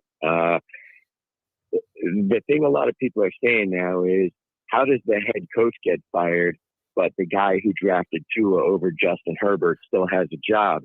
Yeah. The thing that I think most people on the outside don't realize is that Flores really had the ultimate authority on this team. It was very much a Bill Belichick type of model, in the way that the person who was the general manager in title was kind of like more of a Scott Pioli or a Nick Caserio type figurehead, basically a scout. But at the end of the day, any big decisions, from my understanding, from people I've talked to throughout, the last couple of years in that building, were made by Brian Flores. So you could almost say in a way that it's possible that Brian Flores, the personnel director, failed Brian Flores, the coach, with some of the moves that were made. Now, nobody's going to know exactly player for player who was Flores's guy, who was Greer's guy. But another thing that's very possible is that maybe, and this is just my theory, and we've seen things like this happen in the past, maybe a guy like Stephen Ross and his people approached Flores and said, listen, we want you just to focus more on the coaching, and, we want other people to take more of an active role in personnel decisions. And maybe Flores wanted even more power. because one thing about Flores that I think is pretty obvious, he's a pretty stubborn guy, hard-nosed guy. And I think in a way, again, it served him well as a coach in the way that his team has taken on that identity. But it's possible that, one thing you've seen with people who've had success with Stephen Ross throughout the years, they're people who usually lay low. And as soon as someone like Jeff Ireland or Don Aponte or Joe Philbin or people like that start making noise, that's when the trouble starts. So I don't know necessarily that we'll know exactly what the reason was for this, but I think those are a few possible theories behind it. Well, and we're talking about Brett Tessler, NFL agent to the Stars. Follow him up on Twitter at Tessler Sports. Also Facebook, he's great. Brett Tessler. And you alluded to it, and that's what I've told a lot of people, Brett, when they're like, well, Flores didn't put the players together. He sort of did. Like, it's sort of well known that he, when he was hired, wanted player control or high involvement with getting the players. But that being said, Chris Greer still had a lot of involvement with the players. And to me, Flores did enough to stay for one more year, but the issues they had on offense and the issues they had on offensive staff, I could see him going. I still don't get keeping Greer. Like, this is now 4 times Ross has done this, where you're dividing up the firings of the coaches and the GMs, and it hasn't worked once. You've been around the league a long time. Isn't that sort of not the way you do it? Like, if you're going to do a clean house, hire a GM to hire a coach? In a traditional model, that what you say is correct, Lubie, but just, what if, and again, I don't know this for sure, but just to kind of look at the other side of it, what if a guy like Greer was able to show that, he was kind of more in favor of Justin Herbert? What if Greer was able to show that maybe he wasn't the biggest fan of the Austin Jackson pick? What if Greer was able to show that he didn't necessarily think this player was better than another player? So I think, Greer, I think the Dolphins have done a reasonably good job of hitting on talent at some of the different rounds. Even just guys like, take Andrew Van Ginkel, pretty good player, that was gotten in the later rounds. So, that says a lot for scouting too. As you start to look at the higher picks, that's usually when, if a head coach is in charge, they tend to have a more insistent stance as it relates to those kind of guys. So again, I think over time, some stuff will start to come out as far as who wanted to, who didn't want to, whether everybody was on board with Tua, whether somebody preferred Herbert. Those things, it's a little too early to tell, but I think over time, stuff will start leaking out. But again, in the case of Flores, I don't think this move was made for coaching reasons. I think, there's a very good chance, believe it or not, that Flores could go on to be a great coach in this league. And maybe this for him is the equivalent of Bill Belichick's few years in Cleveland, when he had some things to figure out and had a little bit of success there. And then that last year was a losing season. And then the Browns ended up moving on from him. And then, of course, he ends up in New England. And the rest is history. Of all of the Belichick disciples that have failed miserably, from Mangini to McDaniels to how's his name, the defensive coordinator who went to the Lions, Charlie Weiss. The one who went to the Lions, Matt Patricia. Patricia. And so, I don't think this is a case like that. I really think there is something to Flores, and I think that another team may be getting themselves a good one in him, but maybe the better situation for him is to go to a stronger organization where there are established people in the front office, where it's very clear when he comes in there, his job is going to be to coach. And I think he can actually do that quite well, and probably based off this experience will only learn and only get better.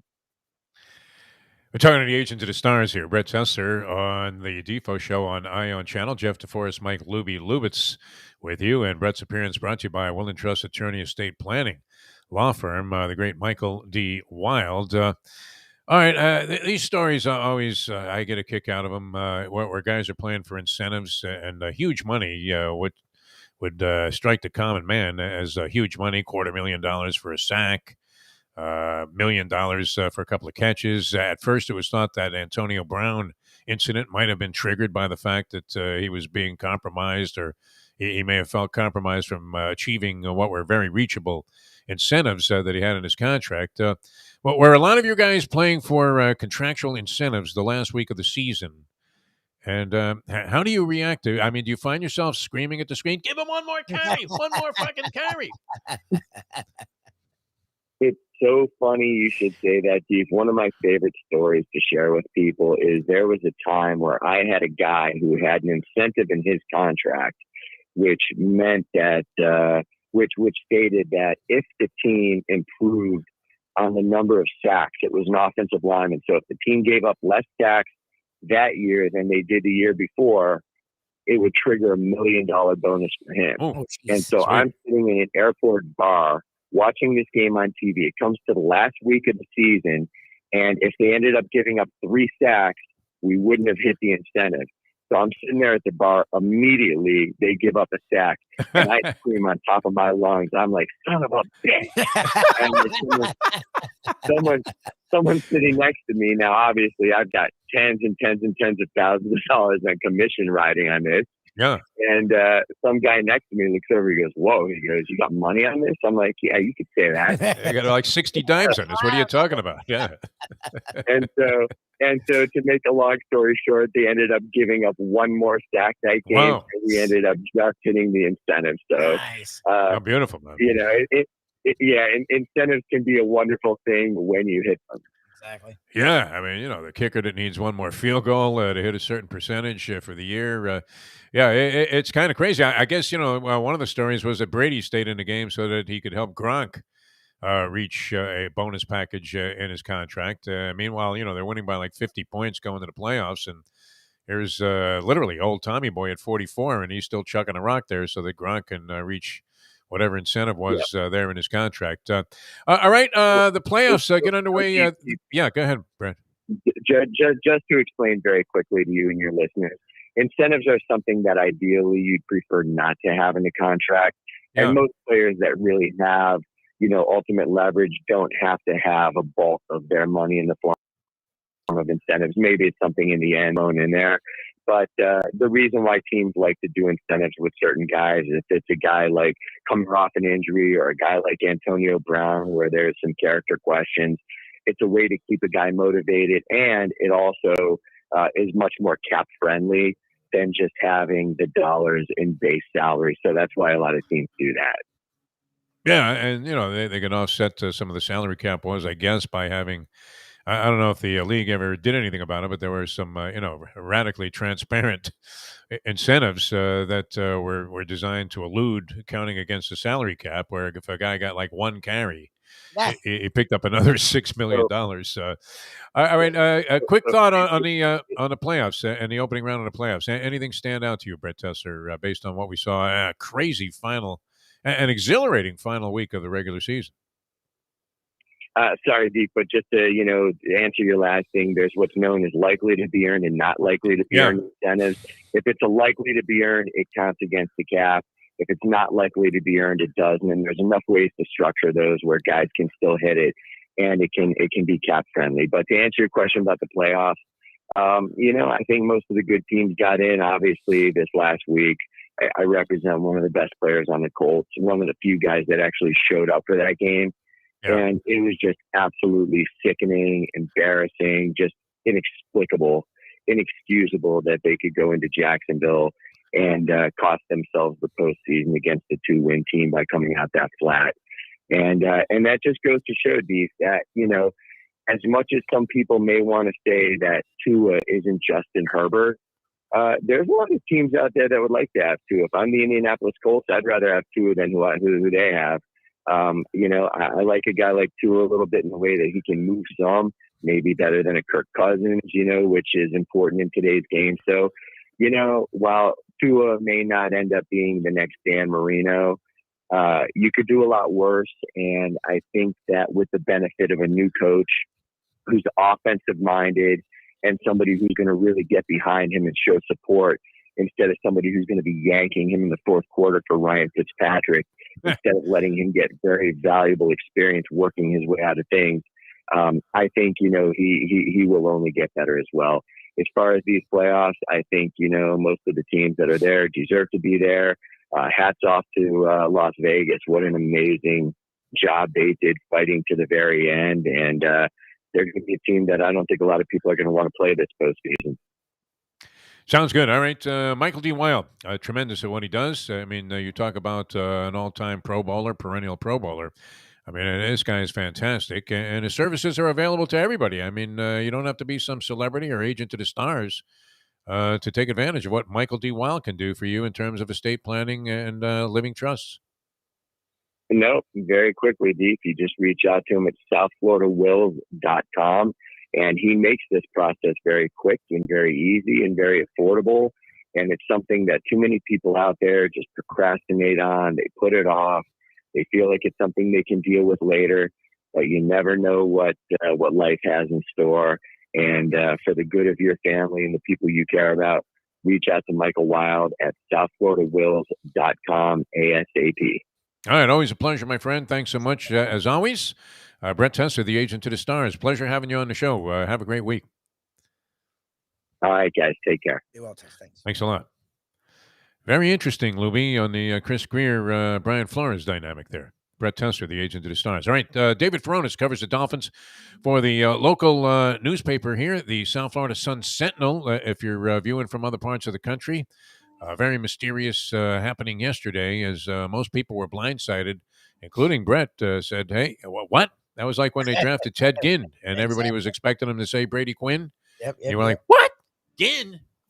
What, are you kidding me? Which turned out, as we've said many, many times, to be a very justifiable selection there. Although Brady Quinn did replace us there in what was a very comfortable radio gig at the time. All right, David Furones from the Sun-Sentinel, Dolphins beat writer, next on the coaching situation and the change that took place yesterday and what's in store right now and in the immediate future for this Miami Dolphin franchise and other stuff around the league. Back with David in a moment. Now that. The time. It's 8:41. These days, we're all looking for comfort anywhere we can find it. Thank goodness for Landlubbers Raw Bar and Grill in the Plantation location because they are making sure you are as comfortable as possible. First of all, they're not only open for delivery and pickup. All you have to do is go to landlubbersbarandgrill.com for both pickup and free delivery. Their hours have changed a little bit. Monday through Thursday from 3:30 to 10, and Friday, Saturday, and Sunday from 11:30 to 10. You're going to have the best wings in the world. You're going to have a great burger. You're going to have their amazing soups. Again, Landlubbers, Raw Bar, and Grill. It's nice and easy. Just go to landlubbersbarandgrill.com for both your pickup and free delivery. Thank goodness for Landlubbers for making you always feel right at home. Play the ponies in style at Champions, the outstanding simulcasting room at beautiful Hialeah Park. Yes, the grand old lady of thoroughbred racing has never been more vibrant, and you can wager on the races from the top tracks around the country while enjoying a cocktail at the Brass Rail Bar or any of the fine food served throughout the facility. If poker is your game, you're covered in style, and you can play all your favorite Vegas-style games, including blackjack, craps, and roulette, in Hialeah Park's sizzling hot casino.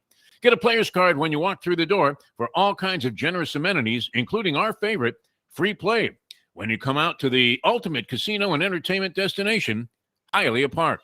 Hey, folks, Tony Segreto here. What if I told you you could go to a great restaurant, feel completely safe because their COVID protocol is unmatched, have an amazing meal, have a great time. When the bill comes, you won't get sticker shock. You're going to say, that's too good to be true. No, it's not, because I'm talking about Texas Roadhouse. Great family atmosphere, great atmosphere for a couple, great atmosphere if you just want to go by yourself and watch a game and have the coldest beer in town. And while you're doing that, have the best bread in town.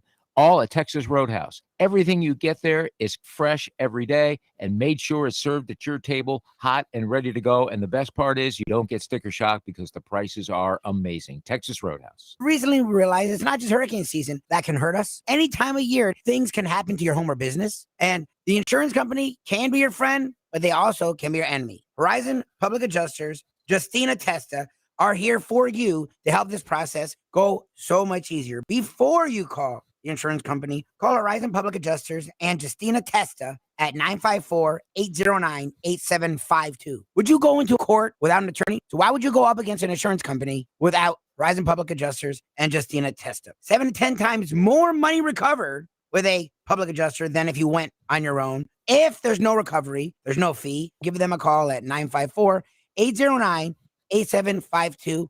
Why go up against insurance companies alone when you can have Horizon Public Adjusters and Justina Testa on your side? Hey, it's Mike Mayo, the Gambling Gourmet here for my friends over at Shenanigans Sports Pub. It's a great place to go to take in a game, a good meal, and a couple of drinks. My friend Patrick, he's been doing it a long time, and he's got 2 locations. West Side is right across from TY Park in Hollywood. And then the East Side location is at 1300 South Federal Highway in Dania Beach. Shenanigans is the place for wings, burgers, barbecue, fresh fish, anything you want, drink specials, late night dining, outdoor dining. It is the place to go, family friendly. Go to Shenanigans and tell them the Gambling Gourmet sent you. I mean, if you look at our organization today, and you see what we've done, from every aspect except on the playing field, we're probably the first-class organization in the National Football League. It's now time for the Defo Show. May as well have had Desi Arnaz from the grave there. Lucy, you got some splaining to do.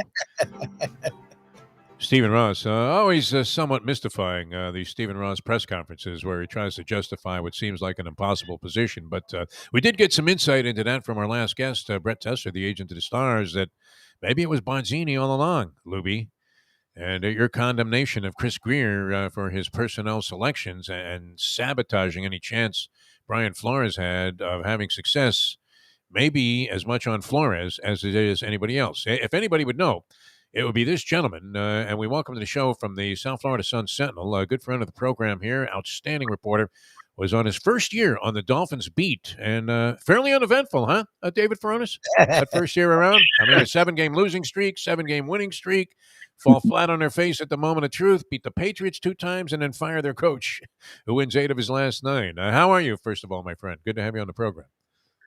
I'm doing well myself. A lot of firsts in my first year as an NFL beat writer. I mean, to the first team to lose 7 in a row and then win 7 in a row, like you said, wild season to get to a 9-8 with a very circuitous route. And now I'll be covering a coaching search, which I did not expect after the way the season ended. At 1-7, I was possibly ready for something like that, but then when they won 7 in a row, I wasn't expecting it. So here we are.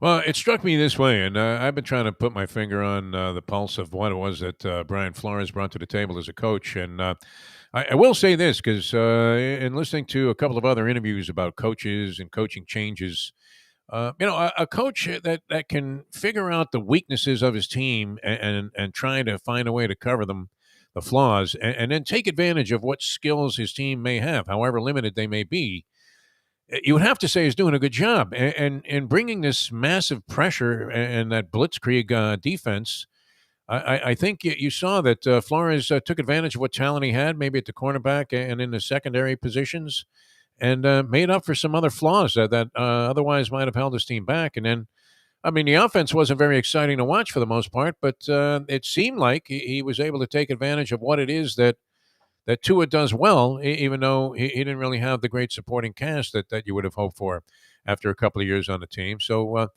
you would have to say from that standpoint that the guy was a pretty good coach, no? I mean, he found ways to make this team a winning team, even though they don't look to have an overwhelmingly talented roster. Right. He certainly maximized what this defense could do, letting the cornerbacks, Xavier Howard and Byron Jones, play their man coverage on the outside, leaving them on an island oftentimes, and then you're able to blitz 10 extra rushers, even from the safety position. And that created a lot of havoc for opposing quarterbacks. We saw that, especially during that 7-game win streak, where we saw the defensive rankings and their numbers just skyrocket from where it was the first half of the season. And then on offense, of course, you're very limited with the offensive line, with the way that unit played. But he did play to Tua's strengths. A lot of short passes, get the ball out of his hands quickly. We couldn't see him throw the ball downfield a lot. So whether it be, there's going to be a combination of whether it's his arm strength, the time that he had in the pocket to throw because of that offensive line, receivers not being healthy, the one deep threat that they signed in the offseason, he never played with Tua. Will Fuller only gave him a game and a quarter before his finger injury, and then he doesn't come back after that. He was suspended the first game, missed the game for personal reasons, so every which way that he couldn't get on the field. But given everything he had, yeah, I mean, to to come back and finish 9-8 was impressive, and made you feel like this decision was made far before that, and there was nothing he could do to save his job. We're talking with David Furones, covers the Miami Dolphins for the Sun Sentinel. Follow him up on Twitter at David Furones _. And yes, that news was surprising because the Dolphins had back-to-back winning seasons for the first time since early 2000s with Dave Wannstedt and Ricky Williams in the backfield. So you thought Flores at least would get one more year. But look, a guy like me wasn't that shocked because the offense has been an issue. He has had issues with offensive staff. Supposedly there were rumblings he was going to change offensive staff again. So I think the time was coming at some point for Flores and the Dolphins to part ways. My question is, as much as Flores was involved in personnel decisions, there's a guy with the title GM who's still there. Right. And the personnel has been a major issue, especially on the offensive side of the ball. From what you're hearing, why is Grier so safe? Like, what pictures does he have? And when do we get to see these pictures? Well, it's amazing. Yeah, like Chris Grier is like your friend that goes unvaccinated and goes out every weekend. Exactly. Yeah. He'll never catch partying with the Rolling Stones. Yeah, exactly. As they travel the world. And then you're home double vax boosted, and then you catch it. Sick as a dog. Yeah. Yeah. Exactly. So, but ultimately, it came down to relationships, is what it looks like for Stephen Ross, and the way Brian Flores went about handling his business, and you mentioned the ability to put together a coaching staff, especially on the offensive side. He's going to rotate through coaches again, and especially on the offensive line where he's had 4 different guys in 3 years, just couldn't get that hire right. This had probably the worst offensive line. I would even venture to take the probably word out of there and say, yeah, this offensive line was the worst in the NFL. And maybe even some of the metrics that say, hey, at least they weren't giving up as many rushes and sacks at the end. There's a lot because the offense was just catering to trying to get the ball out quickly so that the offensive line could not factor into games. So, when you combine all that, then you can see that was Stephen Ross's thought process. And but at the same time, for it to come down to relationships, that says a lot instead of just football stuff. I think Adam Schefter was reporting that on Chris Grier's cell phone is a video of Stephen Ross coming out of that Asian spa just ahead of Bobby Kraft, and that nobody has seen this yet. So that may be part of the reason that he's on this heavy retention system here when it comes to his job. You know what? The thing immediately. Go ahead. Exactly. There might be a Deshaun Watson joke in there somewhere, but I won't touch it. Yeah. Oh yeah. I mean, and that's the other side of the equation. There was what and who thought what about Deshaun Watson possibly coming to the Dolphins. Well, and immediately I thought, wow. Then they've already signed Jim Harbaugh. He was here for the Orange Bowl. The implication has been that he's willing to pursue an NFL job. Lubie said it yesterday that he's not exactly denouncing the possibility that he'll leave Michigan and become an NFL coach. When asked, it's like, I don't know about that. So, you would have thought there was some clandestine meeting that took place, maybe a little Prime 112 with Barry Jackson hiding in the bushes. And, he comes up with a clandestine meeting between Harbaugh and Ross. They say, well, just 2 Michigan buddies getting together here. And I wanted to wish Michigan well, but maybe truthfully they had a deal, and yet that's among the first things to be thrown out of the equation by Stephen Ross under the phony auspices that he wouldn't want to be the guy that hired Harbaugh away from Michigan, as if that would matter if Harbaugh was leaving anyway. Right, and that was one thing that surprised me, especially and when I first saw the announcement that Brian Flores was fired, then that's what I was thinking. Okay, could it be that he just has what he believes is something better? Just wait, he has a deal struck, and it's just going to be they interview whoever they need to fill their minimum, and then say, okay, here we go. But I was a little surprised when he did throw that possibility out of the equation right away. Of course, it was asked in his press conference just an hour or so after the announcement of the decision. So that was one thing that shocked me a little bit. That it was just a clean firing, and now they are starting the process from you, if you believe what he is saying. Yeah, I mean, what kind of process do you think it's going to be? Well, we've seen all kinds of various processes that have taken place in sports. Some have gone on for like 20 years into perpetuity.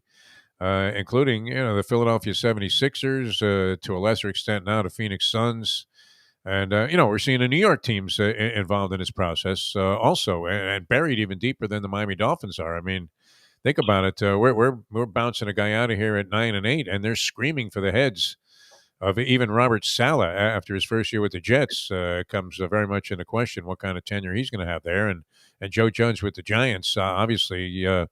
I don't know that Ed Ogeron was on a hotter seat than this guy might be right now. But what do you see taking place? I mean, who are some of are there any names in consideration other than Harbaugh who appears not to be one of the guys that they're actually going to have in place to coach this team? And then what does that say about their overall plan? That, they got rid of Flores, but they don't necessarily have anything of any great certainty already laid out.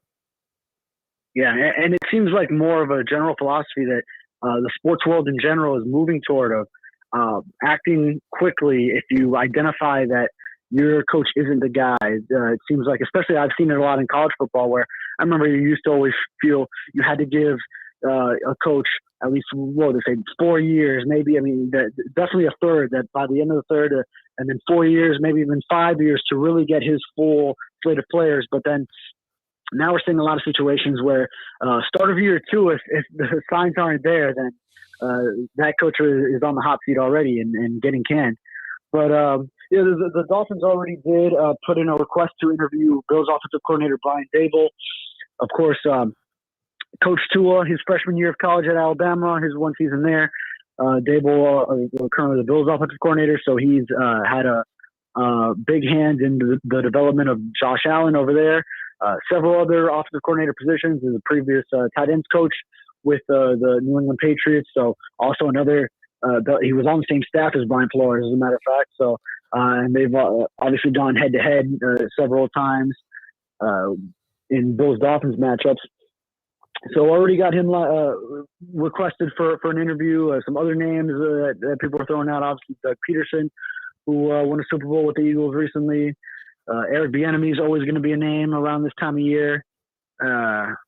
So a few guys. I had one follower throw out, do anything you can to get Sean Payton, to lure him away from New Orleans. So I think they want to go with an offensive-minded coach, someone who has that background, especially after now Brian Flores never wanted to be labeled as a defensive-minded coach, but that is where he had most of his assistant coaching years ahead of before he got his head coaching job. Obviously, he did have a year where he worked on the opposite side, special teams, and even as a scout. So he had a lot of experience in different areas. But I think they want to work with the defense already stout and get an offensive-minded coach that will either develop Tua further or, depending on if this coach, this is what Stephen Ross said yesterday, if this coach will now make the decision or be a larger part, play a part in this decision of who the next quarterback will be if the franchise will be moving from Tua. All right, David Furones, Sun Sentinel, figures to be a very interesting search, as these things always tend to be, and hopefully they'll come up with somebody that doesn't leave the fan base and even the media to a lesser extent just looking on and going, who the fuck is that? Which we've had in the past there. David, always a pleasure, my friend. You have a good time chasing these stories. And thanks so much for sharing what knowledge you had on the story already with us here on the Ion channel. Yeah, and you can curse on your new program. I love it. Yeah, I mean, we don't like to abuse the privilege, but every now and then, just for emphasis, it does make some sense, doesn't it? It's kind of crazy. Yeah.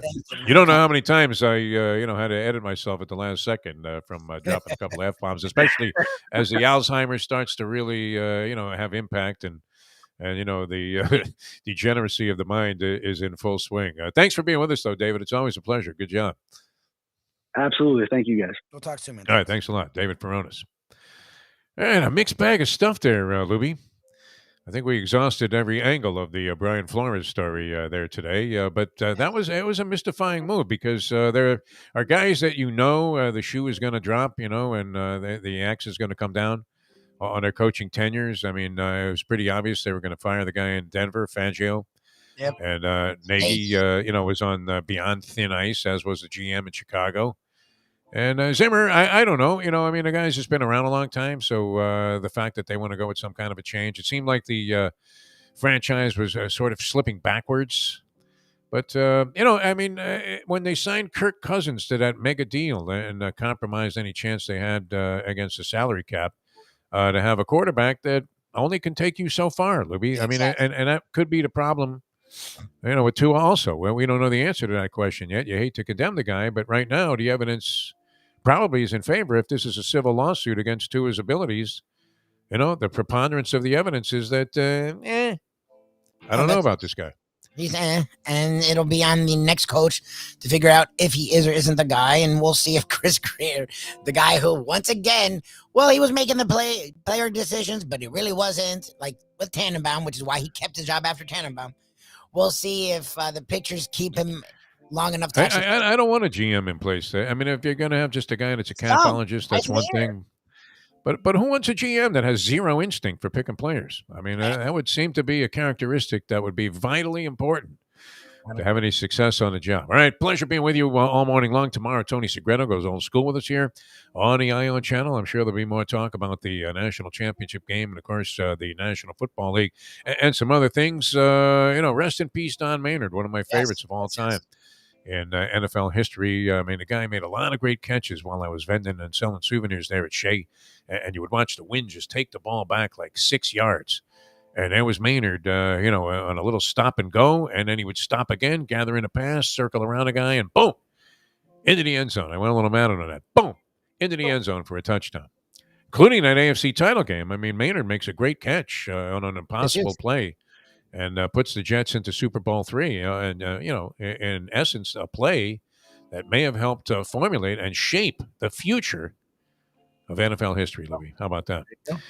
May he rest in peace, Don Maynard. All right, we'll see you tomorrow at 7 in the a.m. Thanks, everybody, for tuning in. Thanks to the people at Ion Channel for putting us on.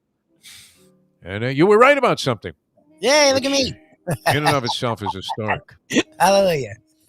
All right, we'll see you tomorrow at 7 as we leave you know that. The time. 9:01. Let's go to eat a damn snack. Look what they done to my soul.